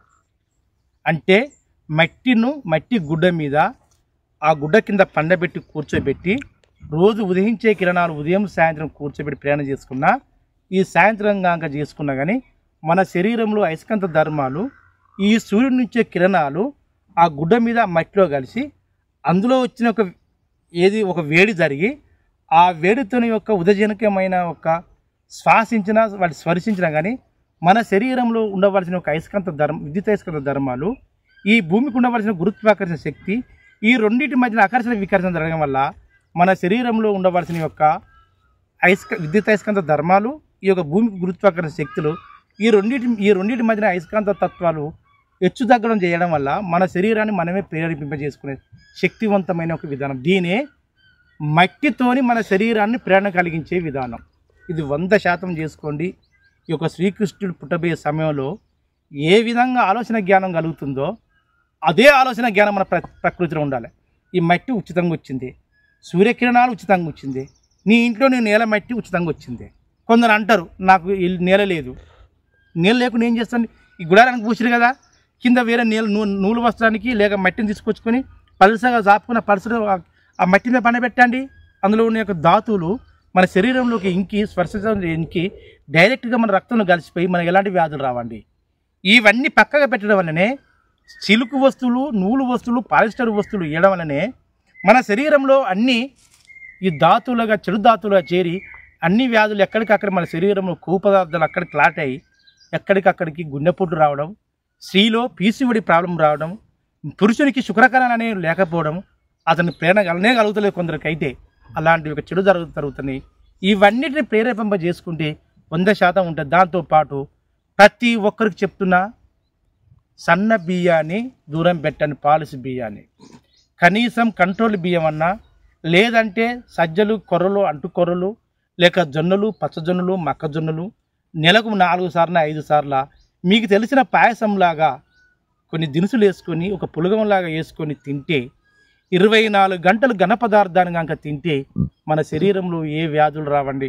ఆయుర్వేద అభిమానులారా, ఇది ఖచ్చితమైన ప్రయోగాత్మకమైన దాన్ని మీరు అందరూ నడుం కట్టుకొని దాన్ని సహించుకుంటే నీ జీవితంలో కొన్ని లక్షలు కానీ కొన్ని వెయ్యిలు కానీ లేక ప్రభుత్వ హాస్పిటల్ చుట్టూ తిరిగి కానీ ఒక్క బాధ చెప్తాంటే ఒక బాధ గుండెలు కరిగిపోతా ఉంటాయి. ఒక మనిషి ఒక వ్యాధిన పడి పక్షవాతం వచ్చి క్యాన్సర్ వచ్చి కొన్ని లక్షల కోట్లు పెట్టలేని మనుషులు గవర్నమెంట్ హాస్పిటల్కి వెళ్తారు. ఈ మనిషి సీరియస్గా ఉంటే అక్కడ చేసే సేవ అమూల్యమైన శక్తివంతమైన సేవ. ఈ చెందవలసిన యొక్క అతి స్పీడ్గా అతి పెద్ద భయంకరమైన వ్యాధిగ్రస్తునికి అంత కారణం ఏంటంటే అందరూ వ్యాధులతోనే భయాందోళన చేరి ఆ గవర్నమెంట్ గూడిలోకి చేరుకుంటున్నారు. చిన్నదానికి గవర్నమెంటే, పెద్దదానికి గవర్నమెంటే. డబ్బున్న వాళ్ళు ప్రైవేట్కి వెళ్తారు, డబ్బు లేని వాళ్ళు దీనికి చేస్తుంటే మరి ఎవరికి ఎంత అందజేయాలనో ప్రభుత్వానికి అర్థమైతే లేదు, ప్రజలకు అర్థమైతే లేదు. ఇలాంటి చిన్న చిన్న ప్రయోగాలు చేసుకుంటే చిన్న చిన్న వ్యాధులకు మన ఇంట్లో తగ్గుతున్నాయి. పెద్ద భయంప్రదమైన వ్యాధులకు ఆటోమేటిక్గా ప్రభుత్వ హాస్పిటల్కి వెళ్ళొచ్చు. ఎంతో మన సాయం చేస్తుంది కదా. అంటే ఈ ప్రకృతి సిద్ధాంతమైన విధానాలను, ఈ ప్రకృతి విధానాలకు వైద్యాన్ని కనుక మనం పాటించుకుంటే మనం సమాజానికి, ప్రభుత్వానికి, ఈ యొక్క ప్రభుత్వ ఆదేశాల మేరకు ఈ యొక్క ప్రపంచంలో సమాజంలో ఉన్న పేదరికానికి, ఈ వ్యాధిగ్రస్తులకు మనం ఎంతో కొంత తోడ్పడతామండి. మనకు ఆకలి అవుతుంది, మన ఆకలి మనం ఓర్చుకోవచ్చు. కూడు లేక గుడ్డు లేక కొన్ని రోజుల వరకు, కొన్ని సంవత్సరాల వరకు ఒక జీవి నిర్జీవంగా కూడు లేక అట్టడిగా అల్లమారిపోతుంది. నీకు ఆకలి, అతనికి ఆకలే, నీకు ఆకలే, నీదో కొద్ది ఆకలి, అతడు భయంకరమైన ఆకలి.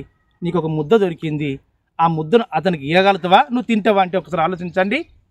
అతనికిచ్చి బతికించాలి.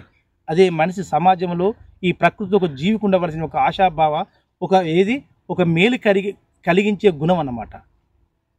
ఆ యొక్క ఆకలి అందించే వైద్యం ఏదంటే ఆయుర్వేదం. అదే ఆకలితోని ఆ ఆకలిని అటుమార్చే ఒక వైద్యం ఏంటంటే ప్రభుత్వ వైద్యం. ఆ ప్రభుత్వంతో ఆ వైద్యుడు బతుకుతాడు, ఈ ఆయుర్వేదంతో ఈ వైద్యుడు బతుకుతాడు. అంటే ఆయుర్వేదంతో పేదరికానికి తగ్గించొచ్చా, తగ్గించరాదా? 100% తగ్గించవచ్చు. ప్రతి ఇంటిలో ఎక్కడదండి వైద్యము? ఇప్పుడు వైద్యం వచ్చింది. 150-200 సంవత్సరాల నుంచి మనం సృష్టించుకున్న వైద్యం కేవలం 40-50 సంవత్సరాల క్రితం. అదే మా అమ్మమ్మలు, మన నానమ్మలు, మన తాతలు, ముత్తాతలు ఒక స్త్రీ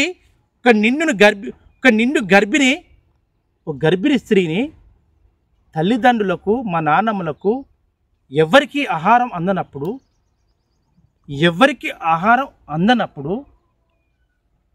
ఖచ్చితంగా ఒక పురిటి నొప్పులతోనే తల్లి బాధపడుతుంటే పొయ్యి వద్ద లేక వంట గదిలో వచ్చి ఆ తల్లి విశ్రాంతి తీసుకుంటే ఆ వంటలు వండిన యొక్క గుడిసెలో, ఆ పాకలో ఎన్నో సంవత్సరాల వరకు తరబడిపోతున్నా మన యొక్క ఆహారం కూటిలో ఆ యొక్క మంటతోని వెళ్ళి ఆ యొక్క వంటగదిలో మొత్తం పాచుట్టిబడి ఆ పాచుటితోని సమ్మిళితమైన యొక్క అపరిశుభ్రమైన దోమలు, అపరిశుభ్రమైన మట్టి, అపరిశుభ్రమైన మొత్తం పైన తాటికమ్మల లేక బొందుగడ్డ ఉంటే ఆ మట్టిలోని ఆ ఎండకు విదజల్లి ఈ తల్లి పండుకొని అక్కడికి నిటారుగా పండుకొని నాకు నొప్పిలేస్తుంది, నాకు అవస్థ అవుతుందని ఈ తల్లి ఎల్లలకల పండుకొని ఆ భూదేవికి కొట్లాడుతూ ఉంటుంది. తల్లిలో ఉన్న గర్భాశయంలో ఉండవలసిన ఇట్లస్ గనులు ఆ యొక్క గ్రంథులతోని శరీరం మొత్తం అక్కడికి వ్యాకోచం చాంకోచం చెంది ఆ తల్లి యొక్క యోని మార్గం నుంచి గర్భసంచిలోకి ఆ యొక్క శిశువు వచ్చే మార్గం ఏర్పడుతుంది. ఎప్పుడైతే తన శిశువు వచ్చే మార్గము ఈ కండర స్పందనం ఎప్పుడైతే వ్యాకోచం సంకోచం చెంది ఆటోమేటిక్ బయటి ప్రపంచానికి ఆ శిశువు బయటికి విదజల్లుకుంటూ బయటికి వస్తుంది. ఇక్కడ సింటోసిన్ యొక్క ఇంజెక్షన్ పడదా, ఎన్ఎస్ అనే బాటిల్ ఎక్కిందా, వైద్యులనే డీజీ వచ్చారు ప్రశంసన చేస్తుందా? కేవలం ఏమి తెలియని ఒక ముసలి వృద్ధురాలు వచ్చి తన చీకటిలు గదిలో ఉన్న ఎల్లి ఎల్లక తన ఇంటిలో ఉండవలసిన కుండల్లో పాతుట్టిలో ఉండవలసిన గింత చిటికడు ఉప్పు తీసుకొచ్చి ఆ ఉప్పులో ఉన్న మట్టిని తీసుకొచ్చి అందులో ఒక ఎల్లిపాయను తీసుకొచ్చి ఒక ఎలిగారం తీసుకొచ్చి ఎల్లగా మట్టి ముంతలో నానబెట్టి ఆ మట్టి ముంతల నుంచి ఒక రాత్రి ఏది చెమ్మున్నా లేక ఇత్తడి చెమ్మునా లేక రాగి చెమ్మున్నా ఉన్న వాళ్ళకు లేని వాళ్ళకు మట్టి ముంతలో నానబెట్టి ఆ తల్లి ఆ యొక్క ప్రసవ సమయంలో ఒరగార్చుకొని ఓడించుకొని తన కాలు చేతులు కట్టుకొని ఎల్లెలకల పండుకొని కొట్టుకుని తొగ్గుమికలాడుతండి ఆ యొక్క వృద్ధురాలు 10 నిమిషాలకు ఒక చుక్క 10 నిమిషాలకు ఒక చుక్క తాగుతూ ఉంటే తన తల్లి కడుపు నుంచి అన్నవాహిక నుంచి శరీరంలోకి చేరి ఆ జీర్ణాశయంలో స్పందించి అన్ని జఠరసాలకు స్పందింపజేసి ఎక్కడికక్కడికి ఆ యొక్క గర్భాశయ యొక్క కండరాలు సంకోచం వాకోచం చెంది మొత్తం శిశువు మార్గం బయటికి రావడానికి మొత్తం తల్లి తన ఉప్కతోని తన ఉన్న ఊపిరి బిగబట్టి బయటికి వెదజల్లేటప్పుడు అప్పుడు నార్మల్ డెలివరీ చేస్తుందండి. ఇక్కడ ఏ వైద్యుడన్నా ఏ యొక్క నాటు వైద్యుడన్నా ఆయుర్వేద వైద్యుడన్నా సిద్ధ వైద్యుడన్నా ఇక హోమియోపతి వైద్యుడన్నా ఒక అల్లోపతి వైద్యుడన్నా వచ్చి ఏమైనా ఇంజక్షన్లు ఏమైనా చేసిందండి అంటే తల్లి పురాతన కాలంలో ఒక 150-150 సంవత్సరాల క్రితంలో తల్లి 24 గంటలు శ్రమించేది. తల్లిదండ్రులు 24 గంటలు మట్టిని పట్టుకొని ఆ భూమి కాన్నే ఆ భూమిని పండుకొని ఆ భూమిని కొంగు ఒక తల్లికి కొంగు ఉండదో లేకపోతే అడవి జాతి పిల్లలు ఇప్పటి వరకు కొందరికి కట్టుకోవడానికి కూడా చీరలేదు, డిజల్డిండి అని పెట్టుకుంటున్నాం.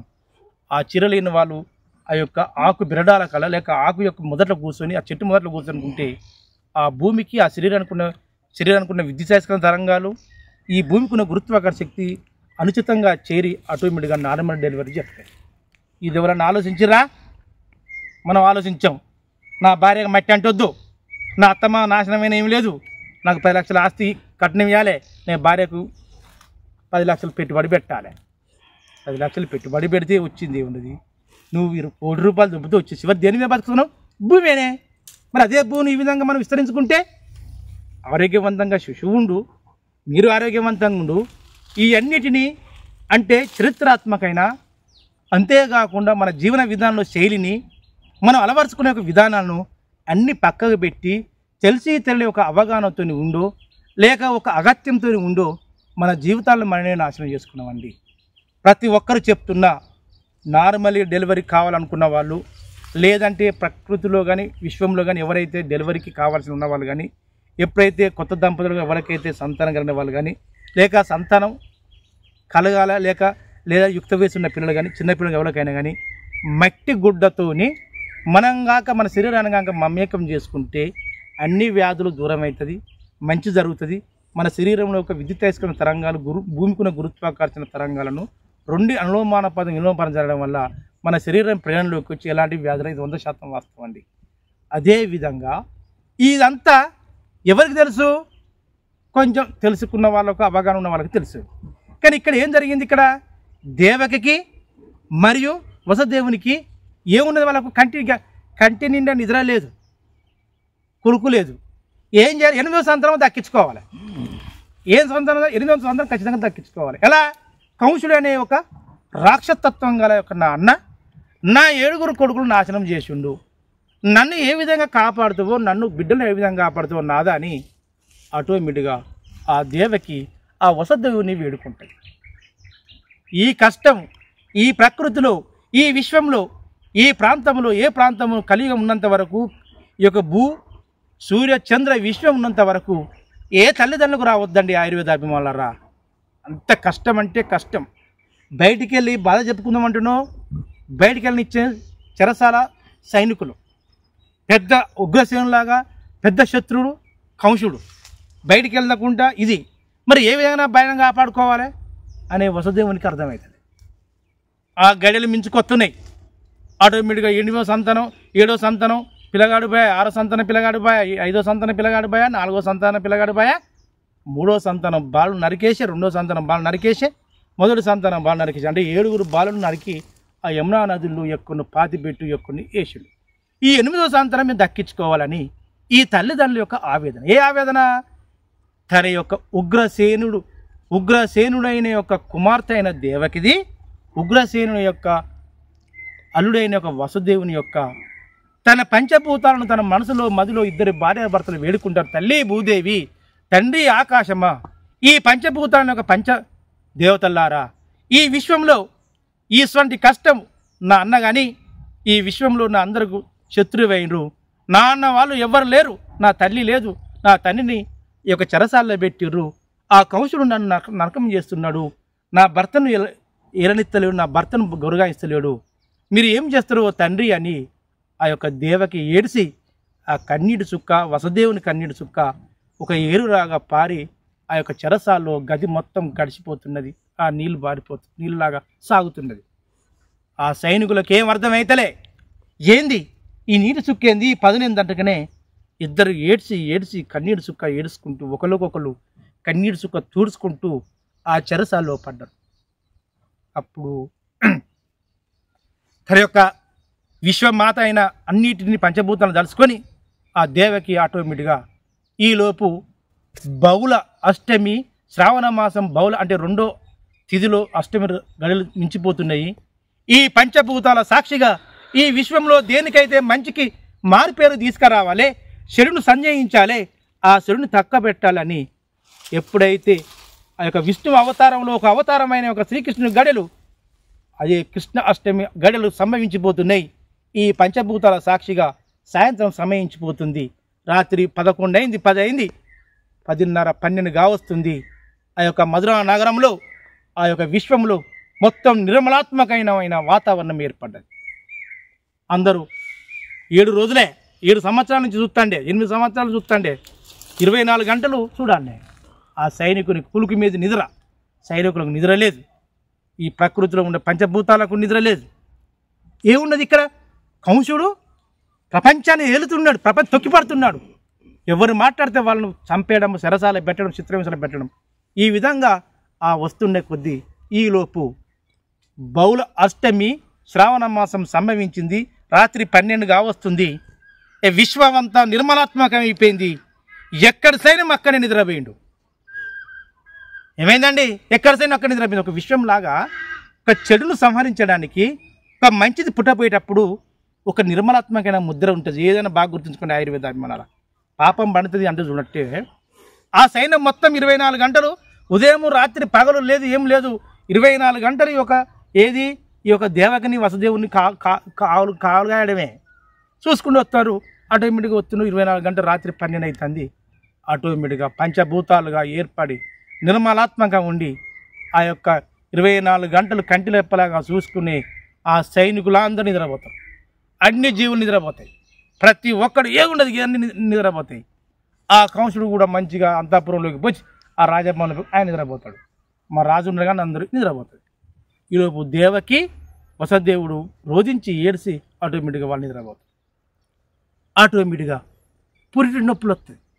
ఆ పురిటి నొప్పులు ఈ దేవకి కూడా అర్థం కాదు. ఆటోమేటిక్గా ఈ నిండి ప్రపంచంలో ఉన్న పాపాన్ని, చలించే పాపాన్ని తరిమిగొట్టే విధంగా ఒక బుద్ధిమానుడు తన నల్లని వర్ణంతో కలిగి ఈ ప్రపంచానికి తేజస్సు కలిగా ఈ ప్రపంచాన్ని విశ్వానికి ఒక విషయపూరితమైన శిక్షణ చూపాలనే అనే విధంగా తన తల్లి గర్భం నుంచి బయటికి ఆటోమేటిక్గా ఆ యొక్క బాలుడు పుడతాడు కానీ ఏడవడు. చూస్తా అంటాడు. అడు చూసేసరికనే దేవకి స్పృహ తప్పి ఉంటుంది. ఈలోపు వసుదేవుడు లేస్తాడు. ఆ యొక్క తన వస్త్రాలు, తన శరీరం మీద ఉన్న వస్త్రాలను చూసుకొని సుల్లే పెట్టుకుంటాడు. చుట్టూ అందరు నిద్ర మత్తులో ఉంటారు. తన దూరంగా ఉగ్రసేనుడు వీరే యొక్క శిరసాలు ఒక బావలు ఉంటాడు. అందరికీ ఎక్కడికి వెళ్తారు.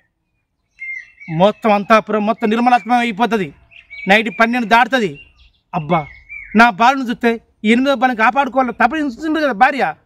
శేషుడు తన తల్లి ఒడిలో ఉన్న పక్కకున్న పాపను చుట్టుకుంటాడు.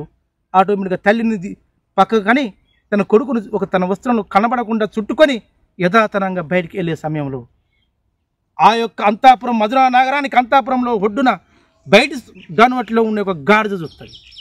ఆ గాడిద చూసి అరవబోతుంది. వసుదేవుడు వంగి అప్పుడు గాడిదకు 2 కాళ్ళకు నమస్కరిస్తాడు. తండ్రి గాడిద మారుష, నా యొక్క కుమారుని కాపాడు, నా భార్యను కాపాడు, ఈ విశ్వంలో ఉండవలసిన అన్యాయానికి దారి చూపే ఒక శిశువు పుట్టిండు, నువ్వే కాపాడని ఆ వసుదేవుడు పోయి ఆ తండ్రి కాలు మొక్కుతాడు. చూసిరండి, అందుకే చూసినవా, భగవంతుని యొక్క తండ్రి, శ్రీకృష్ణుని యొక్క తండ్రి వసుదేవుడే పోయి గాడిద కాలు మొక్కిన. అందుకే సమయం తప్పినప్పుడు వసుదేవుడే గాడిద కాలు మొక్కంగా మనం ఏంది లెక్క అని అనుకుంటారు. అందుకే ఆ వసుదేవుడు వంగి తన గాడిదకి ఉన్న రెండు పాదముల దగ్గరికి అని, నన్ను కాపాడు, నా యొక్క విశ్వంలో ఉండవలసిన నా తండ్రి, నా భార్య కోరికను, నా కోరికను, నా యొక్క జన్మం, నా యొక్క శిశువు జన్మాన్ని, ఈ ప్రాణాన్ని కాపాడు, నువ్వు అర్హకు తండ్రి అని ఆ వసుదేవుడు పోయి గాడిద కాలు మొక్కి, అప్పుడు వసుదేవుడు ఆటోమేటిక్గా మధురా నగరాన్ని వదిలి తన యొక్క శిశువును పట్టుకొని, ఈ బట్టలు చూడని, ఏమి చూడని, ఆటోమేటిక్గా ఈ యొక్క నా బాలును కాపాడిన తపనతోని ఆ చెరసాలను తప్పించుకొని వసుదేవుని ఆ యొక్క గాడిద కాలు మొక్కి బయటికి వెళ్తాడు.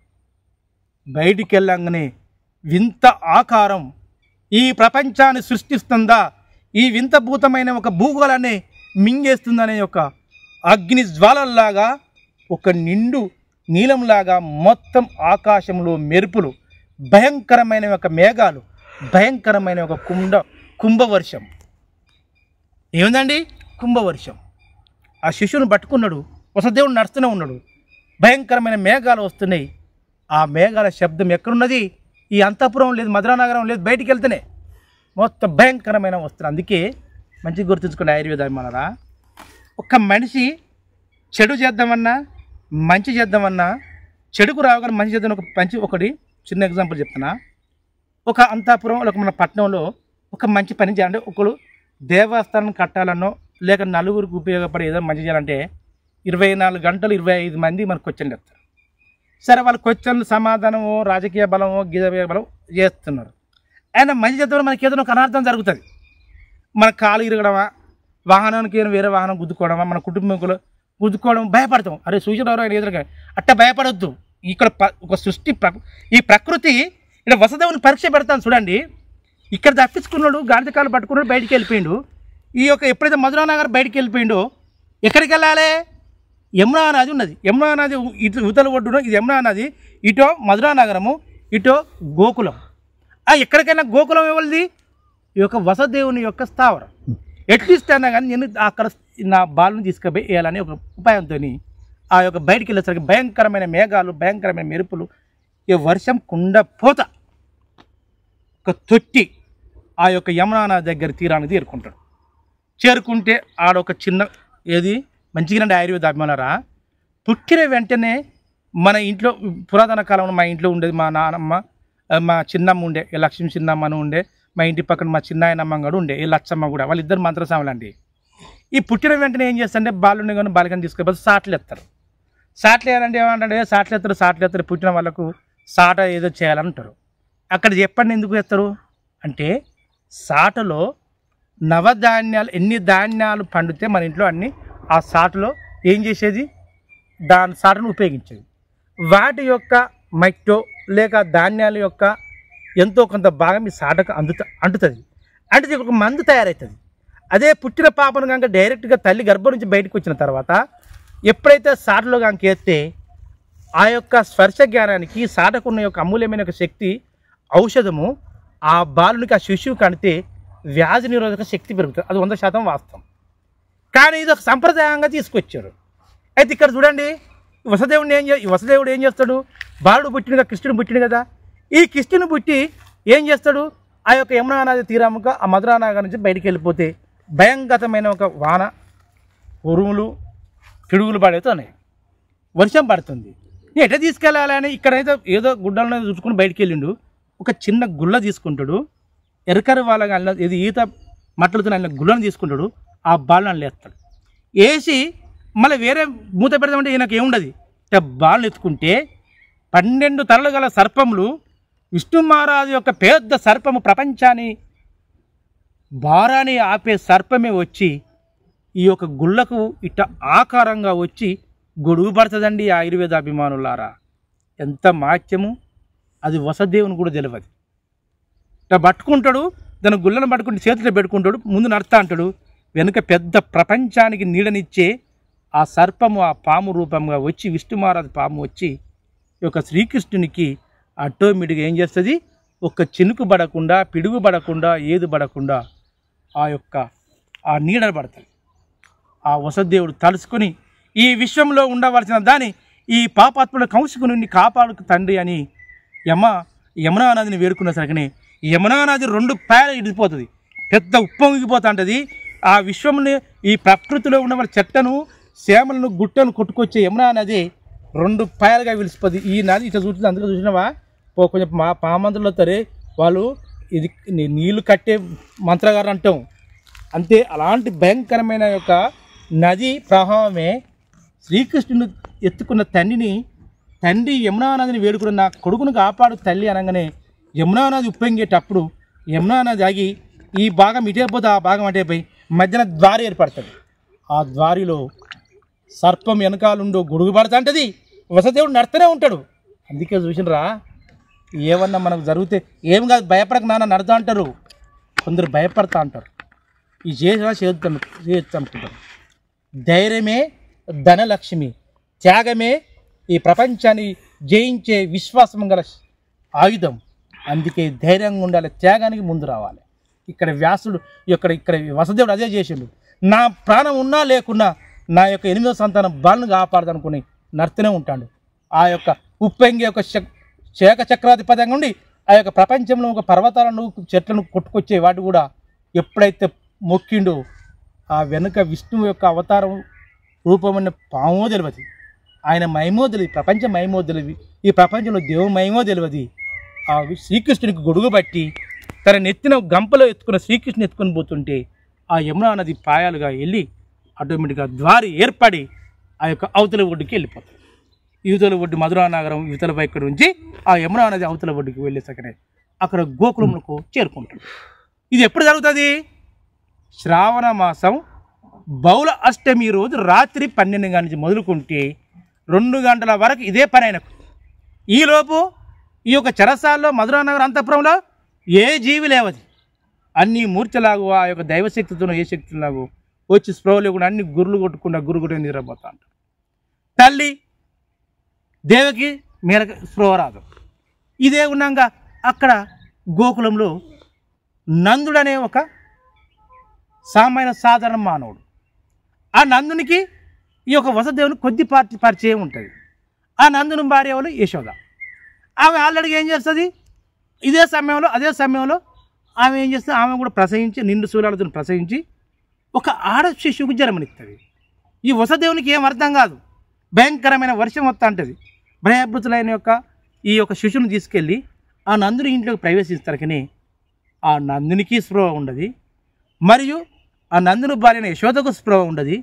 తన యొక్క ఒడిలో ఉన్న యొక్క శిశువును తీసి, అంటే ఒక ఆడ శిశువును తీసి తన కుమారుడైన యొక్క ఆ శ్రీకృష్ణుడు నల్లని వన్యం కలిగి తేజస్సు వన్యం గల మనిషిని ఆ యొక్క యశోద యొక్క ఒడిలో పండబెట్టి ఆ యశోద ఎక్కడ ఇది గోకులంలో, అంటే యమునా నదికి యువతల ఒడ్డున మధురా నగరము, అంటే ఎవరి ఉగ్రసేని యొక్క రాజ్యము, అంటే కంసుడి యొక్క రాజ్యం నుంచి అవతలి ఒడ్డుకి వెళ్ళి ఆ నందుని యొక్క భార్య ఒడిలో తన బాలుని వసుదేవుడు తన కొడుకుని తీసుకుపోయి ఆడ పండబెట్టి అదే యశోదకు పుట్టిన యొక్క బాలికను తీసుకొని తిరిగి మళ్ళీ అదే వర్షంలో అదే యమునా నది 2 ఛాయలుగా విడిపోయి అదే దారి గుండా వచ్చి మళ్ళీ అంతఃపురంలోకి ఎక్కడ ఉగ్రసేనుని యొక్క కంసుడి యొక్క అంతఃపురంలోకి చేరుకొని అప్పటి వరకు దేవకి స్పృహ రాకుండా ఉండి ఆటోమేటిక్గా ఆ యొక్క ఆడపిల్ల కదా, ఈ యశోదకు పుట్టిన ఆడపిల్లను వసుదేవుడు తీసుకొని వచ్చి వసుదేవునికి ఈ యొక్క దేవకి పుట్టిన యొక్క ఆ బాలుని తీసుకెళ్ళి ఆ యొక్క యశోద ఒడిలో పెట్టి ఇక్కడికి వచ్చి ఆ యొక్క దేవకుడి ఒడిలో ఈ అమ్మాయిని పండబెట్టేసరికినే ఆటోమేటిక్గా రాత్రి బహుళ అష్టమి సమయం సంభవిస్తుంది. అక్కడే నిర్మలాత్మక అయిపోయి ఆటోమేటిక్గా ఎప్పుడైతే తల్లి ఒడిలోకి చేరిండో అక్కడ యశోద ఒడిలోకి ఆ నల్ల వర్ణం గల అందాల బాలుడు యశోద ఒక ఒడిలోకి చేరిండు. ఆ యశోదకు పుట్టిన ఒక ఆడ శిశువు ఇక్కడ దేవకి ఒడిలోకి చేరినాక ఆటోమేటిక్గా అందరికి స్పృహ వస్తుంది. ఇది ఎక్కడిదండి ఆ న్యాయం అన్యాయం చూడండి. అంటే ప్రకృతి దలుచుకుంటే ఏది జరుగుతుందో అదే జరుగుతుంది. మనమేం చేస్తామండి, అందులో ఒక సూక్ష్మమైన ఒక ఫలితం తప్ప ఏదో జరగన్నో అదే జరిగింది. ఏమున్నది, 8వ బాలునితోనే నీకు మరణం జరుగుతుంది అని ఆ దైవశక్తి బలికినట్టే ఆటోమేటిక్గా 8వ బాలుడు పుట్టిండు, ఎక్కడ చేరాలో అక్కడ చేరిండు. ఇక్కడికి వచ్చేసరికి ఇక ఈలోపు అందరూ స్పృహ వస్తుంది. ఎంత వస్తుంది? ఆడపిల్ల ఆదిశక్తి, అంతర్హ శక్తి బాలుడు పుట్టిండు. ఏమనలే, కుయ్యమనలే, కాయమనలే. ఈ ఆడపిల్ల వచ్చింది అని ఎడతాను. అరే అమ్మ, దేవుకి డెలివరీ అయింది, దేవి ప్రసవించింది, మన యొక్క కంసుడు మహారాజును సవరించి బాలుడే పుట్టిడు అనుకుని సైన్ గబగబ లేస్తుంది, దులుపుకుంటారు. ఇక దులుపుకునే అటో ఇటో ఉత్తరం ఏమున్నది, ఆటోమేటిక్గా దేవకి కూడా స్పృహ వస్తుంది. నా బిడ్డ అనుకుంటుంది. ఆ బిడ్డ అనుకుని దగ్గరికి ఇటు గుంజుకొని చూసుకున్న ఏడుపు ఎక్కువ అవుతుంటుంది. ఇదంతా వసుదేవునికి తెలుస్తుంది, ఎవరికి తెలియదు. వసుదేవునికి ఆ యొక్క గాడిదకే తెలుస్తుంది. గాడిది పోతాండా చూసింది, వసుదేవుని వెనకతను ఉన్నాడు. స్పృహ లేకుండా దేవకి పడిపోతుంది. అక్కడ యశోద పడిపోతుంది. యశోద బాలుడు నందుడు పడిపోతాడు. మొత్తం ఒక ముగ్గురు, ఈ యొక్క ప్రకృతికి తెలుసు, ఆ యొక్క సర్పానికి తెలుసు, ఆ యొక్క గాడిదకి తెలుసు, వసుదేవునికి తెలుసు శ్రీకృష్ణుడు ఉండడాన్ని, పుట్టినట్టు జరిగిందని. కానీ ఎవరికి తెలియదు. అదేవిధంగా ఏం చేస్తాడు, ఈ సైన్యం లేస్తారుగా, ఒకరు ఖడ్గం పడుకుని, ఒకరు బాణం పడుకుని, గద పడుకున్నాడు. ఆ మహారాజా, నీ చెల్లి ఒడిలో పాప పుట్టింది, ఏడుస్తుంది అంటాడు. కంసుడు మొత్తం గబగబ లేచి తన నడుకున్న ఖడ్గాన్ని బిగించుకొని తన కిరీటం పెట్టుకొని రాజా. ఎందుకు? చిన్నపిల్లలను సహించే రాజా. ఇప్పుడు కాదు మన స్నేహితుడు. మనం అనుకుంటే మన ప్రయోగాలు చేస్తలేమా? నేను సైంటిస్టును, నేను డాక్టర్ రేటును, నేను పెద్ద శాస్త్రవేత్తను. ఏం శాస్త్రవేత్తవు? శాస్త్రవేత్త అని పేరు చెప్పుకొని సర్వ సృష్టిని నాశనం చేస్తున్నాం మన మానవుడు. ఇక్కడ కౌశుడు ఎంతో మన మానవుడు అవతారం అంతా. వస్తున్న తర్వాత ఏమన్నాడు, ఆ యొక్క దేవకి ఒడిలో, తన చెల్లి ఒడిలో ఈ శిశువు ఏడుస్తున్నాడు. చూసేసినాక ఆడపిల్లరే. చూడండి, మైండ్ 6 సెన్స్ పని చేయాలి. ఏమన్నది యొక్క ఆకాశ దైవశక్తి, 8వ సంతానం బాలుతో నీకు మరణం జరుగుతుంది. ఇలా వచ్చిండు, చూసిండు, పుట్టిన వాడిని చూసిన చూసి కత్తి తీసి ఈ పాపను తీసి ఎగరేసి ఇట్ట చంపబోతాడు.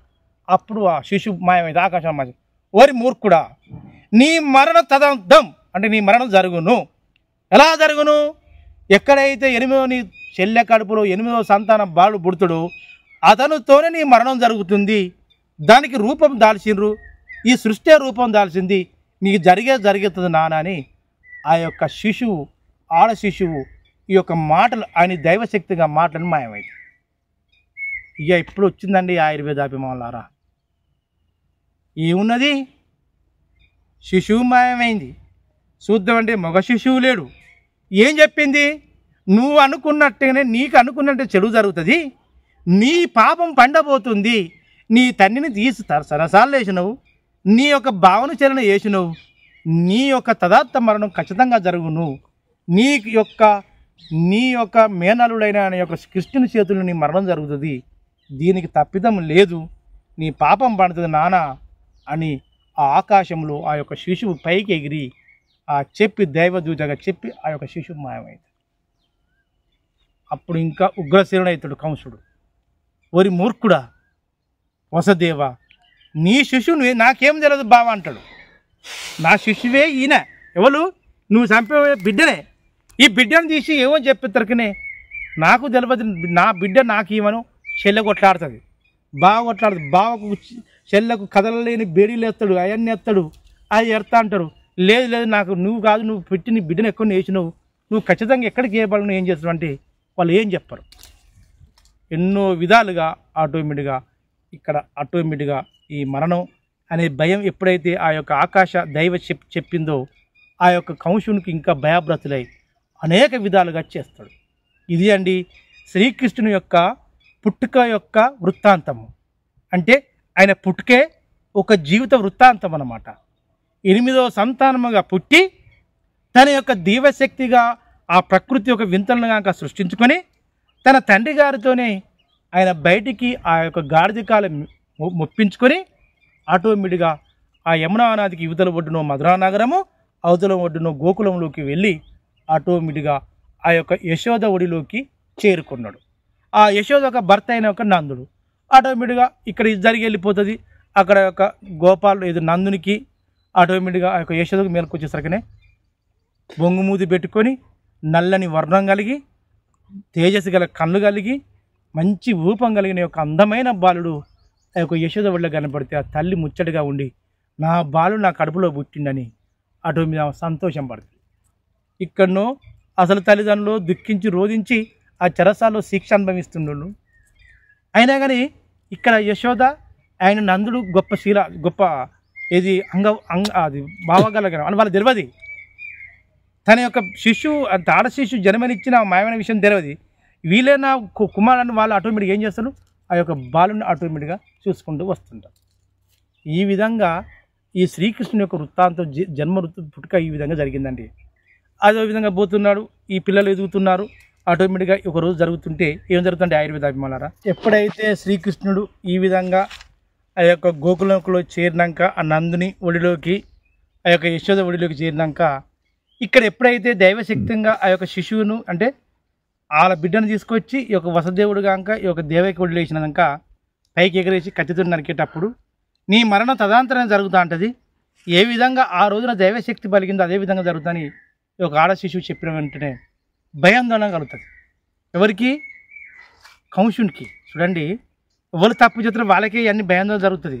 ఏం చేయకుండా ఈ ప్రకృతిని విధానంగా చేసుకుంటే పోతే ఏం అర్థం కాదు, ఏం జరగదు. ఆ విధంగా భయాందోళన జరుపుకుంటూ ఎక్కడ మరి ఇక్కడ ఈ గంటల 2 గంటలు ఈ 2 గంటలు జరిగినా కానీ ఒక గంటలో జరిగే సిచ్యువేషన్ కదా, ఈ యొక్క ఎక్కడికి వెళ్ళిపోతాడని ఈ యొక్క కంసుడు ఏం చేస్తాడు, తన యొక్క పోతన అనే ఒక రాక్షసుని పిలుచుకుంటాడు. పిలుచుకొని ఈ మధ్యన ఉండవలసిన ఒక సమీపంలో అంటే ఇక్కడ గోకులంలో అంటే ఎక్కడైతే యమునా నదికి ఇరువైపుల ప్రాంతంలో ఉండవలసిన ఈ గళ్ళ మధ్యన ఒక శిశువులు కనుక ఎవరు పుట్టుతుంటే చూస్తే ఆ చుట్టూ ఉన్న ఏది మధురానగర్ ప్రాంతానికి సామ్రాజ్యం చుట్టూ ఉన్న ప్రాంతాన్ని చూస్తే గోకులంలో మాత్రము ఒక ఏది నందుడనే యొక్క భార్య ఇది మన యొక్క యశోదకే ఆ రోజే ఆ రాత్రి అదే సమయంలో పుడు పోసుకున్నది అతనికి మాత్రం బాలుడే అని ఈ యొక్క కంసునికి మొత్తం ఆయన చొరవ తీసుకుంటే వాళ్ళ వీళ్ళతో తెలుసుకుంటే తెలుస్తుంది. అయితే ఏం చేయాలి మరి, డైరెక్ట్గా పోయి చేసినా బాగుండదని ఆ యొక్క గోకులంలో అనేక విధములుగా చిత్రహింసలాగా ఏదో చెడు ప్రయోగాలు చేసి ఆ ప్రాంత ప్రజలను భయాందోళన చేయించేవాళ్ళు కంసుడు. ఇట్లా కొద్ది కాలం జరుగుతుంది. ఈ పిల్లగాడు ఈ శిశువు ఉంటాడు. ఒకటో రోజు సంవత్సరం అయితే 2వ సంవత్సరం అయితే ఆటోమేటిక్గా ఆయన లేస్తాడు, ఆ నడగలుగుతాడు, ఆ తప్పడలు లేస్తాడు, కొన్ని పాలు చిక్తాడు, అది చేస్తా అంటాడు. ఒకరోజు ఒక పోతనని ఒక రాక్షసుని పంపించి ఆమె అంద చందాలతో మాకు అందగతిలాగా ఒక అందమైన స్త్రీలాగా ఉంటుంది. ఉండి ఆటోమేటిక్గా బాలుడే ఇది చిన్న తప్పడలు లేస్తా అంటాడు, చేస్తా అంటే ఆ బాలుని అల్లారం ముద్దుగా దగ్గర తీసుకొని అప్పుడు యశోద ఉండదు. యశోదకు కొన్ని మాటలు చెప్పి మాయా మాటలు చెప్పి నా కాడ ఉన్న దాన్ని చేస్తే ఈ యొక్క శిశువు ఏం చేస్తాడు, తల్లికి సైగముద్దంగా చేసి ఆ యొక్క పోతన్న రూపంలో రాక్షస రూపంలో స్త్రీని అందగతి స్త్రీ దగ్గరికి వెళ్ళి ఆమె యొక్క ప్రపంచంలో ఉండవలసిన విషం ఎంత ఉంటుందో ఆమె శరీరంలో పాము అంత విషం లాగా ఉంటుంది. అది ఎవరు చెప్తారు, కంసుకునికి ఆయన యొక్క ఆధీనంలో యొక్క సిద్ధాంతులు చెప్తారు. ఇలాంటి యొక్క విషపూరితమైన ఒక రాక్షసత్వంగా పోతన రాక్షసుని మనం కనుక ఆ యొక్క గోకులం పంపిస్తే ఏ వర్ణంగా విధంగా ఏం చేయాలి, ఈ యొక్క శిశువు రూపంగా ఉన్న యొక్క ఈ శ్రీకృష్ణుని చంపొచ్చని ఒక ఉపాయ సిద్ధాంతమైన ఒక ఉపాయాలతో ఆటోమేటిక్గా పంపిస్తే నిజంగా బాలుడు చిన్న రూపం ఉంటాడు.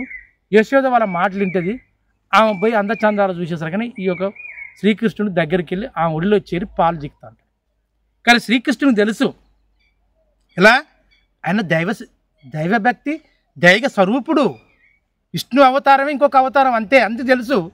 అయినా కానీ తల్లి మనసు మొప్పించకుండా తల్లి ఒడిలో ఉండి నేను ఆమెకన్నా పాలు తీసుకుంటా అమ్మ ఒక విజ్ఞానం భాగంలో తెలియపరిచి ఆ యొక్క సాక్షాత్ రూపంలో ఉన్న స్త్రీ రూపంలోకి వెళ్ళి ఆ ఒడిలో చేరి ఆ యొక్క పాలు తన యొక్క నోటితో చీకుతా అంటాడు, తాగుతూ ఉంటాడు. మొత్తం విషమే. ఆయన శ్రీకృష్ణునికి ఏం కాదు. ఆమె శరీరంలో ఉన్న ఆ రాక్షసత్వంలో ఉన్న శరీరంలో ఉన్న స్త్రీలో పాలు అణువున చీకి ఆమె శరీరం మొత్తం ఎముకలు తేలిందాకా చీకేస్తాడు. మొత్తం ప్రాణాలు కోల్పోయి ఆటోమేటిక్గా ఆమె చనిపోతాడు. ఎవరు? రాక్షసుడు. ఒక శక్తివంతమైన రాక్షసుడు చనిపోతాడు. ఆయనే పోతన రాక్షసుడు. చనిపోయినాక కంసుడికి ఇంకా పెద్ద భయం కలుగుతుంది. ఏంది తండ్రి అని ఈ యొక్క ఎవరు యశోద ఈ కొడుకుని అడుగుతాడు. అమ్మా ఇందులో ఏం లేదని ఆటోమేటిక్గా తల్లిని తీసుకొని పోతాడు. అక్కడ కుప్పగులి రాక్షసుడు పెద్ద అవతారం, పెద్ద పర్వతాలాగా కుప్పగులిపోతుంది. అప్పుడు యశోదే భయపడుతుంది. ఆ యొక్క గోకులం ఉన్న ప్రజలందరూ భయపడతారు. ఆ విధంగా వెళుతాడు. వెళ్ళిన తర్వాత ఆటోమేటిక్గా ఈ విధంగా 2వ సంవత్సరం అవుతుంది, 3వ సంవత్సరం అవుతాడు. ఆటోమేటిక్గా ఈ యొక్క శ్రీకృష్ణుడు అందచందాలతోని వైఖరంతోని తేజస్సు మనసు గల ఆటోమేటిక్గా ఎదుగుతుంటా అంటాడు. ఈ యొక్క రాక్షసుని నాశనమైన కదా ఈ ప్రపంచంలో ఈ విశ్వంలో అందచందాలు కలిగిన ఈ ప్రపంచం యుద్ధం కలిగిన 2 రాక్షసులను పంపిస్తాడు. భయంకరమైన రాక్షసులు అన్ని యొక్క బలశాలు అన్ని విధాలుగా ఉంటే ఆ రాక్షసులను కూడా ఈ యొక్క శ్రీకృష్ణుడు తన తెలివి పరిజ్ఞానంతో ఆ రాక్షసులను కూడా ఆటోమేటిక్గా ఏం చేస్తాడు ఆటోమేటిక్గా 2 ఓడించి ఆ రాక్షసులను కూడా చంపేస్తాడు. అప్పుడు నందుడు, యశోద, ఆ యొక్క గోకులం ఉన్న మిగతా వాళ్ళందరూ ఆటోమేటిక్గా భయపడతారు. ఈలోపు వసుదేవునికి రోహిణి అనే ఒక అమ్మాయితోని ఈ యొక్క దేవకి కన్నా ముందు ఒక అమ్మాయితోని పెళ్లి జరుగుతుంది. ఆమెకు ఒక బాలుడు పుడతాడు. ఆ బాలుని పేరే బలరాముడు. అంటే బలరామకృష్ణుడు చూడండి. అంటే ఈ శ్రీకృష్ణుడికి తోడ తన తల్లి గర్భంలో పుట్టకున్నా కానీ వేరే పెద్ద తల్లి కడుపులో తన తండ్రి గారి మొదటి భార్య కడుపులో బలరాముడు పుడతాడు. ఆ బలరాముడు ఆయన బాల్య వయసమే, శ్రీకృష్ణుడు బాల్య వయసమే. వీళ్ళిద్దరు ఆటోమేటిక్గా ఎక్కడ చేరుకుంటాడు? యశోద దగ్గర చేరుకుంటారు. రోహిణి, యశోద, నందుడు ఇవన్నీ వసుదేవుని యొక్క సంతతే. ఈ వసుదేవుడు ఆటోమేటిక్గా ఎక్కడ ఉన్నాడు? ఈ యొక్క కంసుని యొక్క ఆధీనంలో ఉండి తన యొక్క రాజ యొక్క దర్భంతో రాజ యొక్క చెడుగుణంతో వీళ్ళని ఇబ్బందులు పెడతాడు. అదేవిధంగా నా భార్యను నాకు పుట్టకున్నా కానీ ఒక దైవ రూపంగా శ్రీకృష్ణుడే పుట్టిండు కదా, నేను వీళ్ళకి సాయం చేయగలుగుతాను. నందుడు కూడా ఆలోచించి ఆటోమేటిక్గా నందుడు, ఈ శ్రీకృష్ణుడు, బలరాముడు, ఆ యొక్క రోహిణి, ఈ యొక్క యశోద వీళ్ళందరూ కలిసి ఈ యొక్క గోకులంలో ఉండకుండా వేరే పర్వత ప్రాంతంలోకి బృందావనంలోకి వెళ్ళిపోతారు. చూడండి ఆయుర్వేద అభిమానులారా, ఎక్కడికి వెళ్ళిపోతారు? ఎందుకు వెళ్ళిపోతారు? ఇక్కడ కంసుడు అప్పుడు ఫస్ట్ ఒక రాక్షస స్త్రీని పంపిస్తాడు, రెండోసారి 2 రాక్షసులను పంపిస్తారు. అయినా కానీ చిన్న బాలుడు ఆయన ఎదిరించి వాళ్ళ ప్రాణాలు సైతం లెక్క చేయకుండా ప్రాణార్పణ చేసి ఆటోమేటిక్గా తీసుకెళ్లేసరికనే అక్కడ యశోదకు కానీ భయం కలిగి, నందుని భయం కలిగి ఆ బృందావనంలోకి చేరుకుంటారు. ఎక్కడ చేరుకుంటారు? బృందావనంలోకి చేరుకుంటారు. అందుకే నేను చెప్పబోయే విధానం ఒకటే, చెడును చూసి దూరం మనం పోవాలి. ఎప్పుడైతే చెడును చూసి దూరం పోతావో దానికి చాకచిక్కం గల విలువ గల మన విధానాలుగా మార్చుకుంటే ఆటోమేటిక్గా ఉంటుంది. ఇది అండి ఈ యొక్క శ్రీకృష్ణుని యొక్క వృత్తాంతం. అంతేకాకుండా చెప్పబోయే విధానం ఒకటే ఆయుర్వేద అభిమానులారా. ఏంటంటే చెప్పబోయే విధానం ఒకటే ఆయుర్వేద అభిమానులారా. నేను ఏది చెప్పినా ఈ ప్రపంచంలో ఎవరు ఏది చెప్పినా కానీ శ్రీకృష్ణుడు ఏ విధంగా తన యొక్క పరిజ్ఞానంతో ఈ దైవ సిద్ధాంతమైన పుట్టుకబుట్టి ఈ ప్రకృతిలో కానీ ఈ విశ్వంలో కానీ ఏ విధంగా మార్పులు తీసుకొచ్చిండో మనం కూడా ఆ మార్పులకే మనం అరికట్టాలి. ఇప్పుడు ఈ సహజ సిద్ధాంతమైన పంటలు లేవు, సహజ సిద్ధాంతమైన పర్వతాలు లేవు, సహజ సిద్ధాంతమైన చెట్లు కానీ మొక్కలు కానీ లేవు. వాటిని కాపాడుకుంటా పుట్టిన మొక్కలు సహజ సిద్ధమైన మొక్కలు కాపాడుకోవాలి, కొత్త మొక్కలు పెంచుకుంటా ప్రతి ఒక్కరికి నేను 2 చేతులు జోడించి మిమ్మల్ని వేడుకుంటున్నా. ఏ స్త్రీకైనా కానీ ఏ పురుషునికైనా ఎవరికైనా కానీ నేను చెప్పిన విధానంలో ఆటోమేటిక్గా ఏది మట్టి యొక్క వస్త్రాన్ని తయారు చేసుకొని 24 గంటలు రోజుకు 4-3 గంటలు ఉపయోగించుకొని స్త్రీ కానీ పురుషుడు కానీ ఒకటే మంచి వినండి ఆయుర్వేద అన్నమాట. మన ఇంట్లో కాక ఏది స్పీకర్లు అయస్కాంతం ఉంటుంది చూడండి, పురుషులకు ఏం చేయాలంటే ఈ కుడి చేతిలో పట్టుకొని ఈ విధంగా సూర్యకిరణాలు పెట్టుకొని ఎడమ నుండి ఇటు చూడండి, ఎడమ అంటే ఇటు నుంచి ఇట్టుని తిప్పుకోండి. ఆటోమేటిక్గా ఇట్ట తిప్పుకుంటే మన శరీరంలో ఉన్న అయస్కాంత ధర్మాలు, విద్యుత్ అయస్కాంత ధర్మాలు ఇట్లా మూడు సార్లు తిప్పండి. 4వసారి ఇట్లా తిప్పండి. ఇక్కడ అయస్కాంతం పట్టుకొని ఇట్ట స్త్రీలకైతేనో ఎడమ చేతులు పట్టుకొని ఈ విధంగా తిప్పుకోండి. ఇట్ట స్త్రీలకి ఇది ఎడమ చేతి ఇట్లా 3 సార్ల ఒకటోసారి ఇట్ట తిప్పుకుంటే అంటే మన శరీరంలో ఉండవలసిన అయస్కాంత ధర్మాలు ఈ భూమికి ఉండవలసిన గురుత్వాకర్షణ శక్తికి 2 ప్రేరణ జరిగి మనకు 100% మంచి జరుగుతుంది. దీన్ని అందరూ ఉపయోగించుకొని ఈ యావత్ లోకంలో శ్రీకృష్ణ వృత్తాంతము, మన శ్రీకృష్ణుడే ఈ విశ్వానికి మూల పురుషుడు. ఇది 100% వాస్తవం. మన మనసే ఈ ప్రపంచానికి ప్రతిరూపము, మన శక్తే మన కష్టమే ఈ ప్రపంచాన్ని సేజించే ఆయుధం, మన కోరికే మనను బతికించే నిర్మాణాత్మకమైన ఒక ఆయుధం, మన శ్రమే మన సృష్టించుకున్న యొక్క ఆయువు పట్టు. ఈ యొక్క శ్రమను, ఈ కష్టాన్ని, మన కోరికను ఛేదించుకొని యావత్ ప్రపంచంలో ఉండవలసిన ప్లాస్టిక్ను, వ్యాధులను వీటన్నింటి దూరం పెట్టి, చెడు అనే విధానాన్ని దూరం పెట్టి, మత్తు మాన్యాలను దూరం పెట్టి, చేసే విధానాన్ని అరికట్టి, అంతేకాకుండా పర్యావరణాన్ని కాపాడి, ఈ శక్తివంతమైన విశ్వాన్ని, ఈ శక్తివంతమైన పంచభూతాలను కాపాడుకొండకై ఈ ధర్మచక్ర పదిగొన్న యొక్క అశోకుడి ఆత్మసాక్షిగా ఈ పంచభూతాలను, ఈ విశ్వాన్ని, మన ప్రపంచాన్ని కాపాడే ఒక ఆయుధంలాగా, మన దేశ రాజ్యాంగాన్ని కాపాడే ఒక భారత రాజ్యాంగం రచించిన యొక్క అంబేద్కర్ గారి యొక్క ఆత్మసాక్షిగా అందరూ నిర్మలాత్మకమైన యొక్క జీవన విధానాలకి రావాలని, ఈ ప్రపంచంలో పంచభూతాలని కాపాడుకోవాలి. సత్యమే జయిత, ఈ సృష్టికి మూలము మొక్కలు అనే ఒక నినాదంతోనే ప్రతి మొక్కలను సాధించుకున్నకై మంచిగా తన నడక చేకూర్చుటకు అందరూ ఆయుధంలాగా మారాలని ఆశించుకుంటూ, మిమ్మల్ని వేడుకుంటూ, మేము ప్రార్థించుకుంటూ, నేను ఒక్కటేనండి ఆయుర్వేద అభిమానులరా, ఈ ప్రపంచంలో ఆయుధాలు ఏం లేవు, అన్నీ పోయినాయి. ఆయుర్వేదమే ప్రపంచానికి ఆయుధం. ఆయుధాన్ని కాపాడండి, మిమ్మల్ని కాపాడుకోండి. మీ అందరితో సెలవు తీసుకుంటూ జై ఆయుర్వేదం, జై జై ఆయుర్వేదం, జై హింద్.